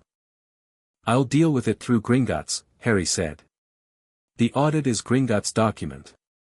The notification is Gringotts' letter. The Ministry has no jurisdiction to override it. A pause. But if there's pressure applied through other channels, if someone tries to discredit the process or discredit me, I'd like to know quickly. I can do that, Dumbledore said. I will do that. A pause. Harry, there is one thing I want to say. Harry waited. Petunia Dursley is not a good person, Dumbledore said, and what she did was wrong. But she is also complicated. People who are hurt sometimes express that hurt in ways that look like cruelty because cruelty is more familiar to them than honesty. A pause. I am not asking you to forgive her. I am not asking you to make this easier for her. I am simply saying, be careful that the pursuit of justice does not become something else. Something that is more about the wound than the remedy. Harry thought about standing in Petunia's kitchen and saying I want the money back. I want acknowledgement. That's all. I know the difference, he said. Dumbledore looked at him for a long moment. Then he smiled, a different smile from the first one, less careful and more genuine. Yes, he said. I believe you do. Harry stood up. He looked around the office one more time, the instruments, the portraits, Fawkes turning his amber gaze back to the window. He picked up something from the top of a thought he'd been developing and set it down here, in this room, to see what happened. The wand, he said. Ollivander told me it shares a core with the one that killed my parents. Yes, Dumbledore said carefully. He said you'd know more about what that means. About the connection between wands that share a core, when they meet. Dumbledore was very still. Not tonight, Harry said. But at some point. He looked at Dumbledore with the same clear, level regard he turned on everything. I want to know about what's coming. Not to be protected from it. To be prepared for it. Dumbledore looked at him for a long moment. Something in the blue eyes shifted, old caution, and something that was deciding to let the caution soften. Yes, he said. We will talk about all of it. I promise you that. Harry nodded once. He went to the door. Harry, Dumbledore said, behind him. He paused. Your mother would have liked you enormously, Dumbledore said. But I think your father would have been flat out gobsmacked. Harry's mouth moved into something that was almost a smile. I know, he said. Good night, Professor. He went back to Gryffindor Tower through the quiet corridors of the castle, and Fawkes' music followed him for a few steps before the distance swallowed it. Saturday morning, McGonagall met him in the entrance hall at 7 sharp. She was wearing outdoor robes and carrying a small traveling bag and had the brisk, weather-ready bearing of someone who had taken students on school excursions for 30 years and had no patience for lateness. Harry was already there when she arrived, which she noted with a small nod. They fled from Dumbledore's office to the leaky cauldron, and walked through into Diagon Alley in the thin September morning light, and the alley was quieter at this hour, shopkeepers opening up, a few early customers, the smell of fresh bread from somewhere and the particular sharp cold smell of autumn settling into stone streets. Gringotts was already busy. The goblins worked early and late, and the concept of a weekend appeared to have no relevance to their operations. Griphook met them at the entrance with the expression of someone who had been expecting them and had things to report. Ragnar's office was the same: fire, clean desk, the sense of serious work happening in a space dedicated to it. He stood when Harry came in, and McGonagall too, and the quality of that deference was not lost on either of them. "The formal report was filed yesterday," Ragnar said, without preamble. "Notification was sent to Petunia Dursley at 7 o'clock last evening and to the Ministry of Magic at 9. And?" Harry said. "We received a response from the Ministry at 11:45 last night." McGonagall made a small sound. "Who signed it?" Harry said. "Under-Secretary Dolores Umbridge," Ragnar said, in the tone of someone saying the name of a thing they find professionally objectionable. "The letter requested that Gringotts delay the formal proceedings pending a ministry review of the documentation." "You refused," Harry said. "We informed the Under-Secretary that the Inheritance Protection Charter provides no mechanism by which the Ministry may delay a certified Gringotts audit proceeding, and that any attempt to impose such a delay would be treated as interference with a protected financial instrument, which carries its own penalties." Ragnar paused. "We received a second letter at 1 in the morning. The second letter requested a meeting." "When?" "This morning. In 1 hour." Ragnar looked at Harry. "We have accepted, subject to your attendance." McGonagall said, in a very controlled voice, "The Ministry sent a letter at 1 in the morning." "They panicked," Harry said. He looked at Ragnar. "Who's coming?" "The Under-Secretary and someone she's described as a legal representative. I expect also a ministry auror, for show." Ragnar's lip twitched very slightly. "I have asked our own legal representative to be present. She is thorough." "An hour." Harry looked at McGonagall. "Thank you for being here." She looked at him with the expression he was learning to read as her version of warmth, which was brief and fierce and accompanied by exceptional straightness of spine. "I wouldn't be anywhere else," she said. They waited in a side room with excellent coffee and a selection of Gringotts briefing documents that Griphook had prepared on Harry's behalf, and Harry read them and McGonagall read the newspaper she'd brought, and they were both, in their different ways, completely ready. At 57 minutes past the hour, the sound of ministry officials arriving filtered through the building in the way that authority tends to, slightly ahead of itself, slightly louder than necessary. Harry folded his briefing documents. He straightened his collar.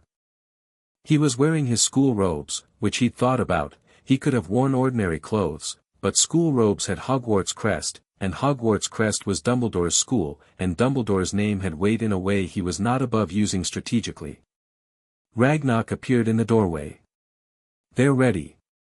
"So are we," Harry said. He stood up and walked out of the side room and into the meeting chamber, which was a formal space, larger than Ragnar's office, a long table of the same dark wood, chairs with actual armrests, a chandelier that was either brass or goblin-made gold, and either way communicated this place has money and knows it. Seated on the other side of the table, a woman who was pink in the way of something that had been left in a warm place and slightly gone off. She was broad-faced, with wide eyes that had a quality of habitual sweetness currently being deployed as a kind of social weapon. She wore a cardigan with a kitten on it. Harry sat down across from her and said nothing. Dolores Umbridge looked at Harry Potter, 11 years old, school robes, glasses with repaired tape gone now because he'd had them replaced in August, the small brass compass just visible at his pocket, and something moved in her wide, sweet eyes that she very quickly covered with a smile.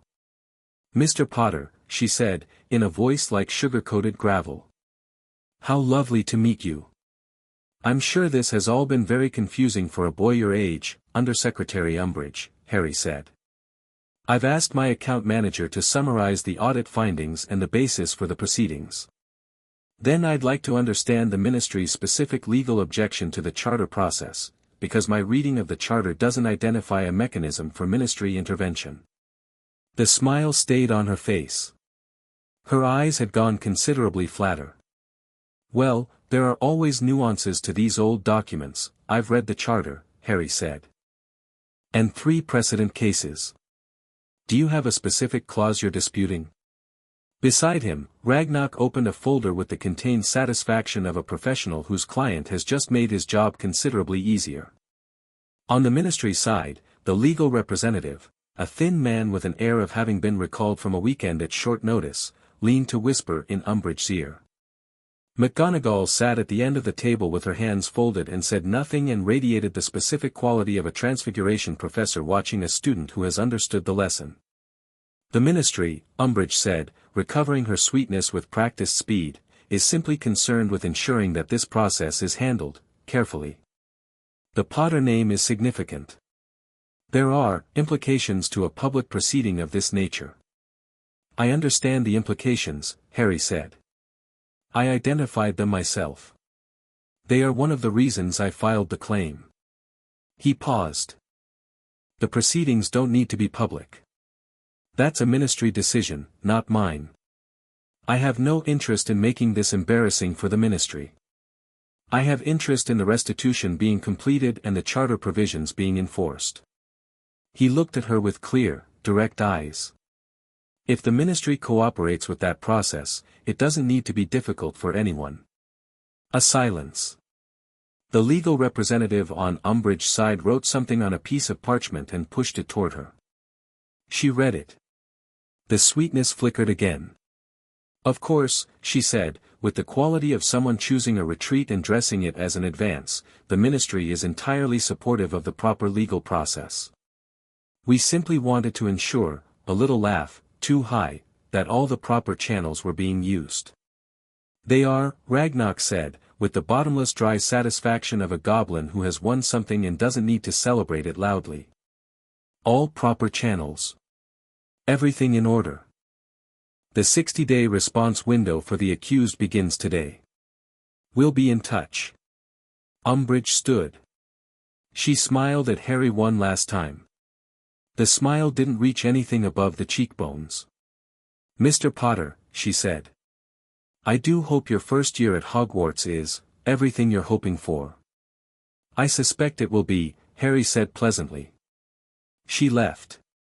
The thin legal representative scurried behind her. The door closed. McGonagall said, in a carefully composed voice, well. She'll be back, Harry said, to Ragnarok. She will, Ragnarok agreed. But she has no mechanism. Everything that can be used has been used. He looked at Harry with that almost warmth again. We are on very solid ground. Harry looked at the closed door where Umbridge had been. He thought about a woman in a kitten cardigan sending letters at 1 a.m. because the word Potter in a legal proceeding had sent someone high enough in the ministry into a panic. He thought about what Dumbledore had said, someone in his circle will flag it as politically sensitive. He thought about 11 years of something wrong being left alone because confronting it was inconvenient, and the way inconvenient things had a way of becoming explosive if they weren't addressed, and the ministry had just tried to keep the lid on it and failed, and now the lid was off, and that was all right. That was, actually, exactly all right. What are the next steps? He asked Ragnarok. Ragnarok told him. The 60-day window. The likely response from Petunia, settlement or tribunal. The process for enforcing the lien if assets were found to have been purchased with Potter funds. The timeline for full restitution, if it came to that. Harry listened to all of it. He asked 2 questions. He shook Ragnarok's hand.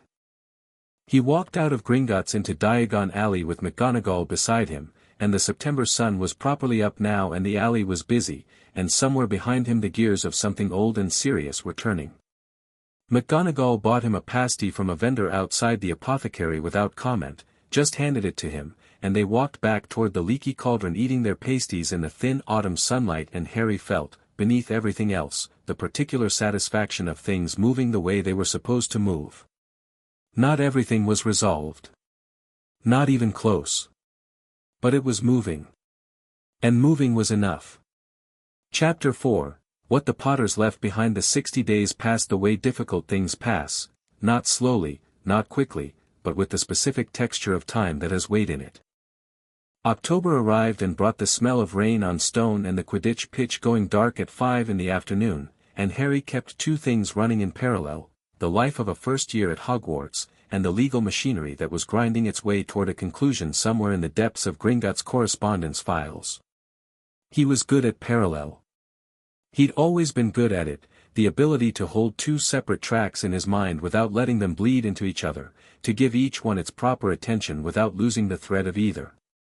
It was a skill developed in the cupboard under the stairs, where the only thing to do was think, and thinking in the cupboard had meant learning to organize your thoughts the way you organized a small space, everything in its place, nothing wasted. Classes had taken on a rhythm. Transfiguration was his favorite, which surprised him slightly. He'd expected it to be the theoretical work, the research, the library hours with Hermione that were technically optional but had become something like a standing appointment. But there was something about the pure practical demand of Transfiguration that he found deeply satisfying, the gap between knowing and doing, and the specific pleasure of closing it through repetition and adjustment until the thing worked. McGonagall noticed his progress and said nothing complimentary about it directly, which he'd come to understand was her highest form of praise. Charms was excellent for different reasons. The delicacy of it, the precision, the way a fraction of wrist movement changed everything. He was good at charms in the way he was good at anything that required fine calibration. Potions was a complicated ongoing negotiation. Snape had established a pattern in the first week that Harry had read clearly and responded to with the one thing Snape hadn't been prepared for, which was consistency. When Snape was cutting, Harry was pleasant. When Snape was dismissive, Harry was specific. When Snape tried the sharp, sudden questions that demolished other students, Harry answered them fully, and then sometimes asked a follow-up, which Snape either ignored or answered with the clipped efficiency of someone who couldn't help engaging with a good question even when they resented its source. Ron had watched this dynamic develop with the fascinated attention of someone watching a chess match between players of different styles. "He hates that he can't rattle you," Ron had said one evening, scraping cauldron residue off his robes. "He doesn't hate me," Harry said. "He hates that I remind him of something he doesn't want to think about." "That's different." Ron had looked at him sideways. "You figured out what?" "Not yet. But I will." He'd been putting together Snape's history in the background, the way he put together most things, incrementally, from fragments. Percy Weasley had contributed without knowing it, the way Percy sometimes did, by dropping information in the course of showing off. Older students in the common room. The way certain professors talked around certain subjects. The single moment he'd caught Snape looking at his face, not the scar, but his eyes, his mother's eyes, and the way Snape had looked away with something that was not quite hatred and not quite grief and was, most honestly, both at once. He hadn't done anything with this information. He was simply accumulating it. At some point it would be relevant and he'd know what to do with it then. The first week of November, Hermione found something in the restricted section. She came into the common room at 11 at night, which was technically against the rules and which Hermione Granger was technically against being against the rules, but which she had reconciled internally on the basis that the research was important and she'd filed a mental exception that satisfied her own standards if not the school's. And she put a very old book on the table in front of Harry with the particular controlled excitement of someone sitting on a discovery. "Wizarding Estates and Magical Accountability, 1601, she said. Chapter 9. Harry pulled it toward him. Ron, who had been supposedly asleep in his chair, opened one eye. The chapter was titled On the Recovery of Stolen Inheritance, Magical and Physical Restitution. Harry read it with Hermione watching him in the way she had, intense and slightly proprietary about good research. Ron drifted over and read over his shoulder with a handful of crisps. The relevant section was about a case from 1589, a family called Hartley whose estate had been systematically depleted by a guardian over 14 years. The Gringotts proceedings had resulted not only in financial restitution but in what the text called a declaratory finding, a formal magical record, lodged with both Gringotts and the Wisengamot, that established the facts of the case as legal and historical record. Permanent. Unchallengeable. Available for any future legal reference. It's not just about the money, Hermione said, watching Harry read. No, Harry said. The declaratory finding it's a statement of record. It says what happened. In terms that last. Harry set the book down. He looked at the fire for a moment. Ragnarok didn't mention this. It might not have come up because you haven't asked for it specifically, Hermione said. It's something you have to request, apparently. It's not automatic. Can I request it at this stage? With the 60-day window still open? According to Chapter 12, yes. It runs parallel. The finding is compiled from the audit is already done, so the evidence is there. Ron said, from behind his crisps, what does it actually mean practically? The record lasts, great, but who looks at it? Anyone who needs to, Harry said. He was thinking about the ministry. About Umbridge's letter at 1 a.m. About the political sensitivity Dumbledore had described. About how things that were embarrassing got papered over. A declaratory finding is a matter of public record. The ministry can't classify it. They can't seal it. It exists and it says what happened and anyone who wants to know can find it. Ron was quiet for a moment. Then, so it means no one can ever pretend it didn't happen. Yes, Harry said. That's exactly what it means. He wrote to Ragnarok the next morning, requesting that a declaratory finding be compiled alongside the existing proceedings. Ragnarok's response arrived by the following afternoon, confirming it was both possible and in motion. He added, in the precise formal prose of Gringotts' correspondence, that he found the request appropriate.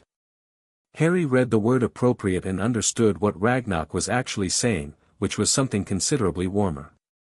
The 60-day window closed on a Tuesday in late November. Harry knew it was closing, had been tracking it, but the letter from Ragnarok arrived that evening anyway with the quality of a thing marking its own significance. Dear Mr. Potter, the 60-day response period has closed. Mrs. Petunia Dursley has, through her solicitor, submitted a response to the formal notification.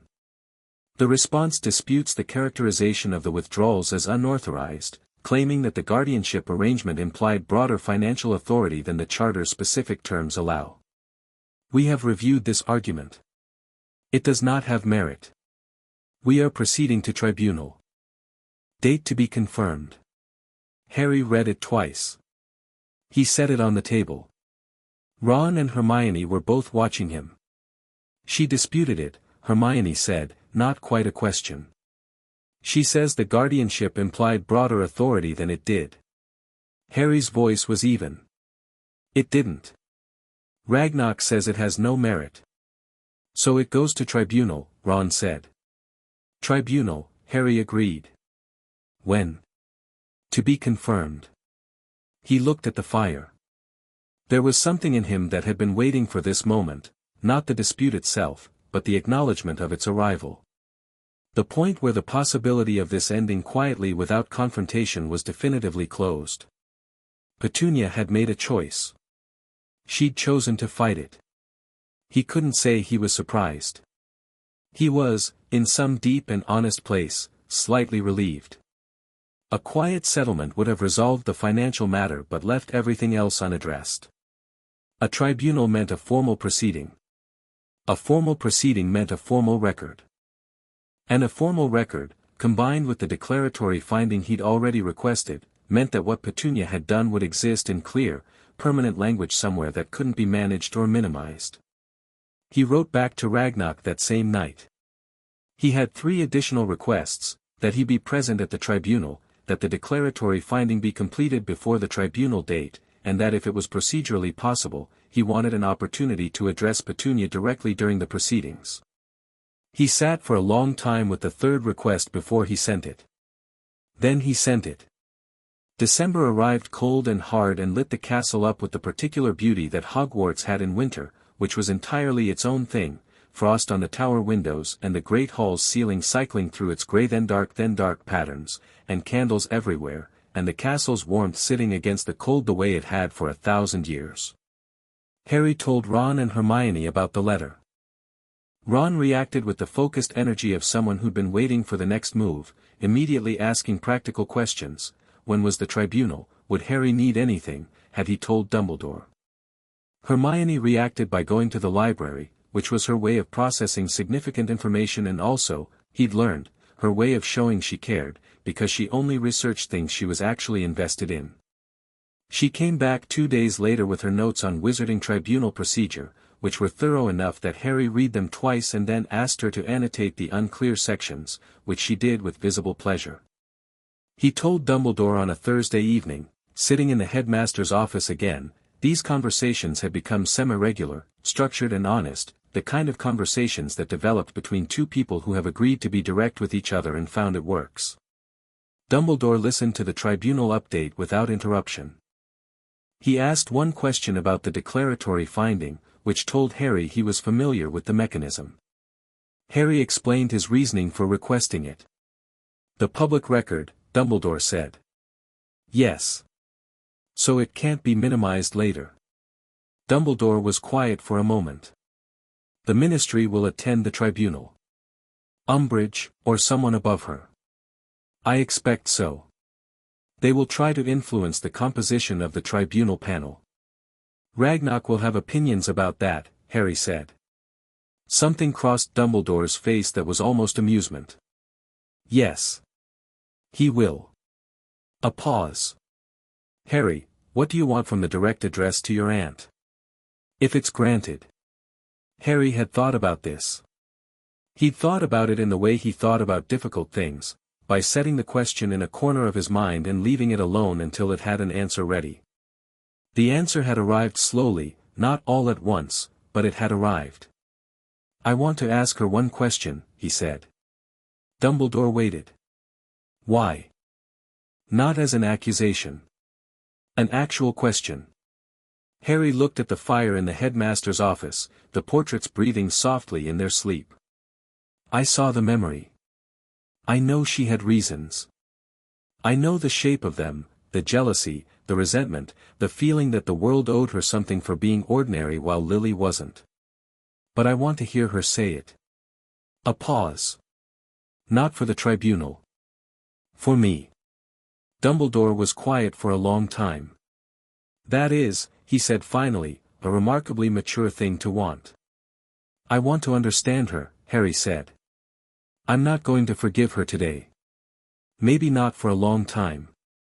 But I want to understand her, and I want her to have to say it out loud, because I think she's been not saying it for 30 years and that's part of why she never stopped. Dumbledore looked at him. You are your mother's son, he said quietly. And my father's, Harry said. He'd want the accounting too. He just might have wanted it louder. A small, genuine laugh from the far side of the desk. The first truly unguarded thing Harry had heard from Dumbledore, and it landed with the warmth of something real. The tribunal date came back from Ragnarok in the second week of December, the 21st. The winter solstice, which Harry noted with the feeling that either this was entirely coincidental or the scheduling goblins had a sense of occasion. He suspected the latter. He told McGonagall. She confirmed she would escort him again. He told Ron and Hermione. Ron said he'd ask his dad to keep an ear to the Ministry ground. Hermione produced a summary of everything they'd researched about tribunal procedure in 12 neat pages and then apologized for only having 12 pages, which Harry told her was exactly right, which she didn't believe but appreciated. On the evening of the 20th, Harry sat alone in the corner of the common room while everyone else played Exploding Snap and argued about holiday plans, and he wrote 2 letters. The first was to Ragnarok, final confirmation, final requests, a clear brief statement of what he intended to say if the direct address was granted. The second was harder. He didn't write to Petunia. He sat for a long time and looked at blank parchment and thought about what he could possibly say to the woman who had taken what his mother left for him and used it to pay off a mortgage and buy Vernon's car. He thought about the memory, the root memory, the oldest one, and the love in it that had gone off because it had nowhere to go. He thought about what Dumbledore had said. People who are hurt sometimes express that hurt in ways that look like cruelty because cruelty is more familiar to them than honesty. He didn't write to Petunia. He wrote to his mother instead. Not a letter she'd ever read. Not something he was going to send or keep. Just, a letter, the way you sometimes say something to an empty room because saying it matters even if no one hears it. He told her that he'd found out. That he understood what she'd set up and what had happened to it. That he was doing something about it. He told her about Hogwarts, the castle, the subjects, the way transfiguration made sense to him, the way charms felt like learning to play an instrument. He told her about Ron, about Hermione, about Hagrid and McGonagall and the strange, complicated ongoing conversation he was having with Dumbledore. He told her about Fox music and the boats on the lake on the first night. He told her he was all right. He burned the letter in the common room fire and watched it go, and went to bed. The 21st of December was clear and very cold. Harry was in the entrance hall at 6:30 with McGonagall, who had a thermos of coffee and the expression of a woman who considered dawn starts a matter of professional competence rather than hardship. They fled to the Ministry of Magic, not Diagon Alley this time but directly, using the emergency fluke connection that Ragnarok had arranged, and the ministry atrium appeared around them cold and echoing and enormous. The atrium of the Ministry of Magic was different from Gringotts. Where Gringotts communicated wealth through material density, the marble, the gold, the sheer accumulated heft of it, the ministry communicated authority through scale. The ceilings were too high. The fountain at the center depicted magical beings in configurations that said this is what order looks like without quite specifying who the order was for. Harry looked at it for 4 seconds and then followed McGonagall.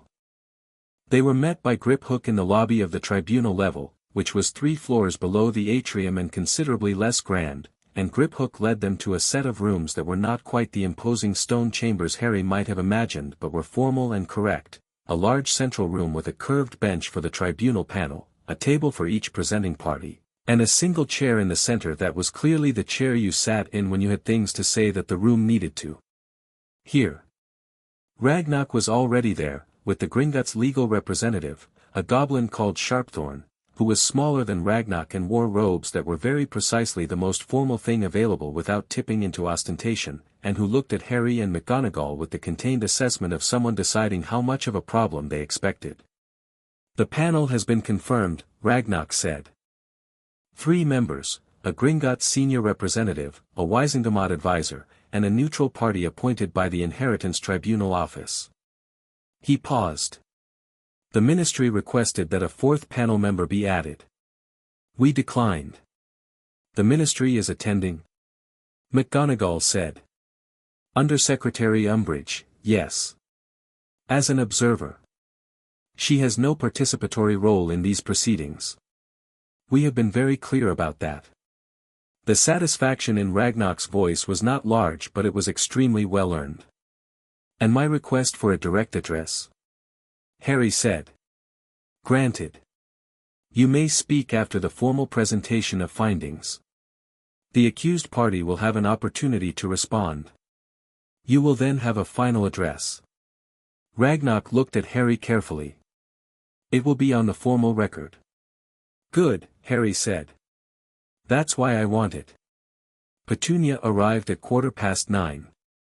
Harry was seated at the claimant's table with Ragnarok and Sharpthorn when she came in, and he turned his head and looked at her and she looked at him. She was wearing her best coat.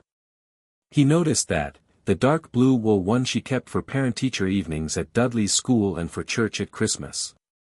Her hair was very precisely arranged. She looked like someone who had decided that if they were going to face something difficult they were going to do it looking correct, and Harry recognized the instinct because it was one he developed himself. She looked older than she had in July. Or rather she looked the same age but the weight of it was more visible, the 6 months of knowing this was coming, of having signed the dispute response, of having consulted solicitors and talked to Vernon and probably spent many late nights doing what Petunia did when she was frightened, which was clean things until they were clean. She sat at the respondent's table across the room with her solicitor, a nervous-looking wizard whose robes were a size too large, and she did not look at Harry again. Vernon was not present. Harry had wondered if he would be. He concluded that Vernon had calculated that his presence would make things worse and stayed away, which was, Harry thought, perhaps the most perceptive thing Vernon had done in all the years he'd known him. The panel filed in, 3 goblins and 1 elderly wizard Harry didn't recognize, and the proceedings began with the formal gravity of something that had been doing this for 600 years and intended to keep doing it. Sharpthorne presented the audit findings. He did this with the particular skill of someone who understood that evidence speaks most powerfully when presented without theatrics, clear, sequential, number after number after number. The quarterly disbursements. The excess over the authorized terms. The cumulative total. The timing of the mortgage discharge on number 4, Privet Drive, and its correlation with the early disbursements. The forged witness signatures on 2 of the authorization forms. The forged signatures were new to Harry. Ragnock had confirmed them in the forensic analysis, but Harry had only seen the preliminary report, not the full audit. He didn't react when Sharpthorne said it. He filed it. Petunia's solicitor offered the response argument, that the guardianship arrangement had implied broader authority, that the withdrawals had been used for the minor's benefit in the form of housing and food provision, that the excess was a matter of interpretation. He said all of this with the flat, mechanical delivery of someone who knew the argument was weak and was presenting it anyway because he was being paid to. The panel asked 3 questions. Sharpthorne answered them with documentary evidence. The panel noted the answers. Then the chair in the center of the room. Harry stood up. He walked to it. He sat down. He looked at the panel, and then at the room generally, and his voice was steady when he said, "My name is Harry James Potter. I'm 11 years old. My parents were James and Lily Potter, who died on the 31st of October, 1981. Before they died, my mother made careful arrangements to ensure that if something happened, I would be provided for. She arranged for a trust account at Gringotts with quarterly disbursements to cover my direct care, food, clothing, education, medical expenses. The room was very quiet. Those provisions were misused over 11 years. The amounts withdrawn exceeded the authorized limits considerably. Assets were purchased with the excess. The forged signatures mean that someone actively concealed what was happening. It wasn't careless, it was deliberate." He paused. "I'm not here to tell the panel anything that isn't already in the audit. The audit is comprehensive. I'm here because I have one thing to say that isn't in the audit." He let the pause sit. "My mother loved her sister. I know that because I've seen the letter she wrote making these arrangements, and the love is in every line of it. She wasn't making provisions grudgingly. She was trying to make things easy. She was trying to make sure the people taking care of me wouldn't feel burdened, and she was trying to make sure I was all right." Another pause. "What happened to those provisions means I grew up in a cupboard under the stairs. I wore my cousin's cast-offs. I counted the number of birthday presents Dudley got every year because I didn't get any, and counting his felt like something. I don't know what exactly. Something to do with numbers when everything else was out of my control." He looked at Petunia. She was looking at him. She had been not looking at him all morning, and now she was looking, and her face was doing the thing where the armor had slipped and whatever was underneath it was visible. "I'm not asking you to feel sorry for me," Harry said, to the room and to his aunt equally. "I'm asking for what's owed and for the record to be accurate. That's all." He stood up. "And I have one question for my aunt," he said. "If she'll answer it." The panel exchanged a look. The senior panel member said, "Granted." Harry turned to look at Petunia directly. Across the room, across the formal furniture and the careful legal architecture of the proceeding, across 30 years of his mother's death and Petunia's choices and everything that had calcified between the two of them. "Why didn't you stop?" he said. "Not why did you start? Not how could you? Not any of the sharp, accusatory phrasings that were available and that would have made him look like he was winning something. Just the honest question, the one that had formed in his mind on his birthday morning and stayed there ever since. You knew it was wrong. I know you knew, I know the feeling it gave you because I saw it, and it wasn't a happy feeling. It never was. You knew every time. So why didn't you stop? The room was completely still. Umbridge, in the observer's chair against the far wall, had the expression of someone watching something they'd planned to prevent and had failed to. Petunia's solicitor put a hand on her arm and said something low and quiet. She looked at him once and then looked at Harry and then looked at something that was not in the room, something interior, something she'd been carrying for a very long time. When she spoke, her voice was different from any voice Harry had heard from her before. Not the brisk contempt. Not the tight-lipped disapproval. Not even the frightened voice from his birthday morning. Something older than all of those. Because it made her less perfect, she said. The words came out flat. She didn't say them with drama or with the release of a long-held confession. She said them the way you say something you've known for years and have never had the courage to say aloud, and the saying of it makes it real in a way it never quite was before. Every quarter when I signed the form she chose that world over me. She went away and she chose it and she didn't look back, and then she died and everyone said how wonderful she was and how brave and how extraordinary, and there was all this money with her name on it and she stopped. Her hands on the table in front of her were pressed flat. I told myself it was for the household. For the cost of having you there. I told myself you ate our food and wore our clothes and it was only right. And that was true, but it wasn't the reason. The quiet in the room had a texture to it now. The reason was that every time I took the money I was taking something of hers. And that felt. She stopped again. Her jaw tightened. The armor was trying to come back and she was, for this moment, not letting it. I know what it is. I've always known. I'm not stupid. She looked at Harry with Lily's eyes. I was jealous of my dead sister for 30 years and I took it out on you, and that is, a long pause. That is what it is. The room breathed. Harry looked at his aunt. He looked at her for a long time, long enough that the proceeding held its own silence around them. He thought about what he'd felt in her memory, the love that had gone off, the original asking to be let into Lily's world, the door closed in her face. He thought about the letter his mother had written making the arrangements, the love in every line of it, and how Petunia had read that letter and felt both the love and the weight of everything she'd never been given a chance to be, and had reached for the forms that same week. He didn't forgive her. He wasn't going to pretend he did. But he understood her, and understanding her didn't make him sadder or angrier. It made him quieter. It made the shape of it complete in a way it hadn't been before. Thank you, he said, which was not what anyone in the room expected him to say. He walked back to his table. The panel deliberated for 40 minutes. Harry sat with Ragnock and drank water and didn't speak much, which Ragnock respected. McGonagall was 2 tables away, writing something in a small notebook with the focused efficiency she brought to everything.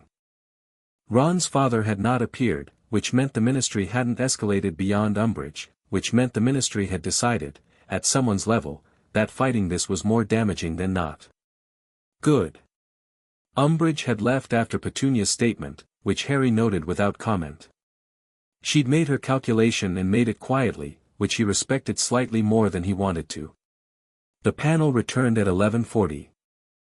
The ruling was delivered in the formal language of the Charter, which Sharpthorn translated helpfully in a low voice at Harry's side: full restitution of the total excess, calculated with interest per the Gringotts standard rate for the 11-year period, to be paid into the Potter Trust vault within 90 days, a magical lien on number 4, Privet Drive, to remain in force until restitution was complete. The declaratory finding to be entered into the permanent Gringotts and Wisengamot records by end of business, and a formal notation in the Ministry's guardianship files regarding the breach.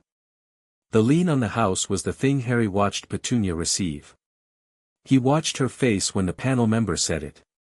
The solicitor leaned in quickly, but she was already ahead of him. She'd understood what it meant the moment it was said. The house was not being taken. But she couldn't sell it, improve it, or leave it to anyone until the debt was paid.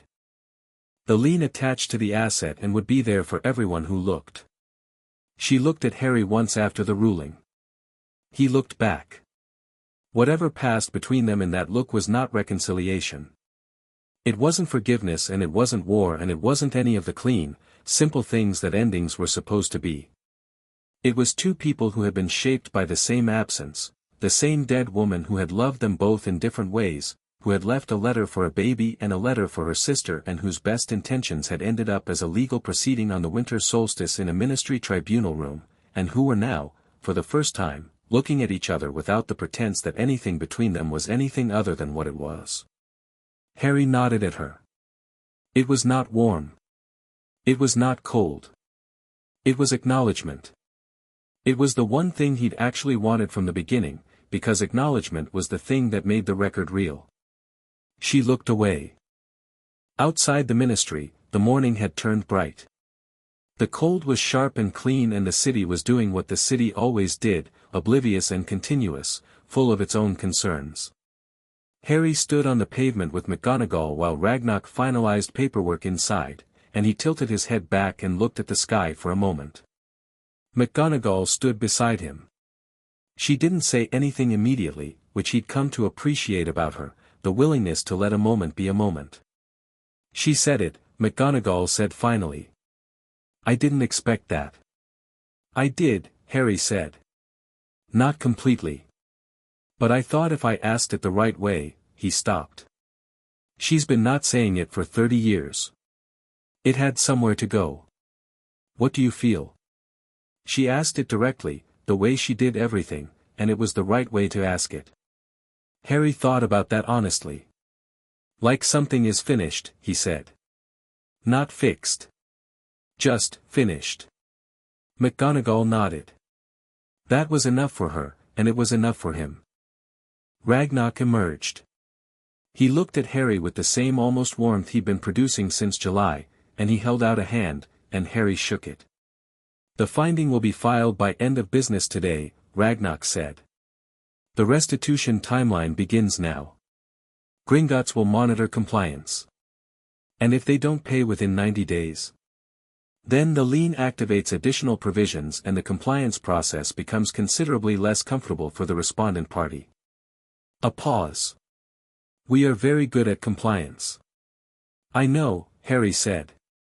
Thank you, Ragnock. For all of it. Ragnock inclined his head in a way that communicated he found the thanks appropriate and also unnecessary and also, in some professional register Harry was only beginning to understand, rather meaningful. They went back through the flue. McGonagall emerged first, Harry after her, and Hogwarts reassembled itself around him, the fire in the headmaster's office, the sleeping portraits, Fawkes turning from the window with his amber eyes and making that low, musical sound that Harry had come to associate with something between welcome and recognition.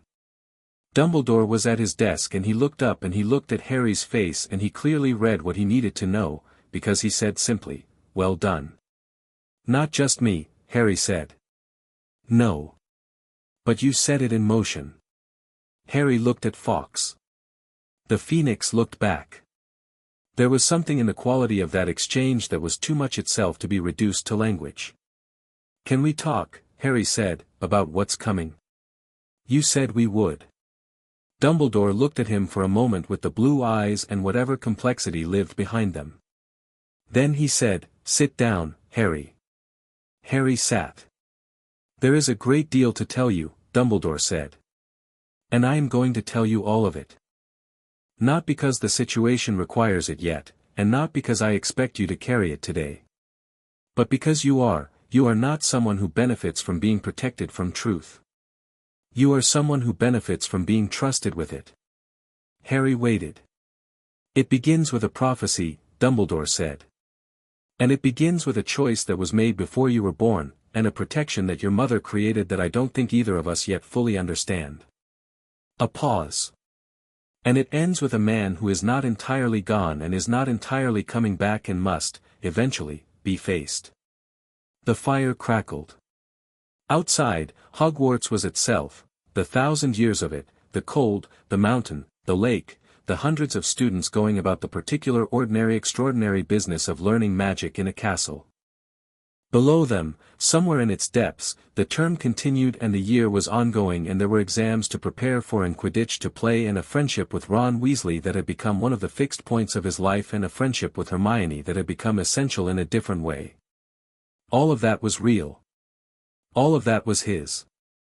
The money was coming back. The record existed. The finding was being entered into the permanent archive today, in clean formal language that said what had happened and could not be minimized or managed or made to disappear. His mother had made careful arrangements because she loved him, and the arrangements had been stolen, and he had gotten them back. Not everything. Not the years, not the cupboard, not the 11 birthdays that had passed without a card. Those were gone. But the acknowledgement that they had been wrong was now permanent, and in the architecture of his mind that mattered in a way that had nothing to do with the money. He listened to Dumbledore begin to talk. He listened with the full, careful attention he gave to things that mattered, and he asked good questions, and when the picture started to come together, prophecy and sacrifice and a piece of darkness that hadn't finished, the larger story of what he was and what was coming, he sat with it and he did not flinch and he did not pretend it was smaller than it was. He thought about what his father had written, "We have always been a family that does what needs doing. Not because it's easy, but because it's right. That's all inheritance is, really." That was what he had. Not just the money, though the money was his and he'd taken it back. Not just the vault and the properties and the brass compass that sat in his pocket pointing always at him. Not just the declaratory finding in the permanent record. The actual inheritance. The willingness to look at what was real and deal with what was real and not look away because looking was hard. His mother had looked. His father had looked. He looked. And when Dumbledore finished speaking, and the fire had burned lower and the winter solstice dark was coming down outside the tower windows, Harry Potter sat in his chair and said, "All right. Tell me what to do. Not what are you going to do about it. Not how are you going to protect me. Tell me what to do." The inheritor asking for the task. The son of James and Lily, both of them, asking for the truth in full so he could meet it in full. Dumbledore looked at him with the blue eyes and Harry thought he saw, briefly, something that had been worried for a very long time become something that was not quite relieved but was close to it. The worry of a man who had been carrying something alone for a more actions AI chat Genspark is the AI Costco, see what's in your membership Claude Sonnet 4.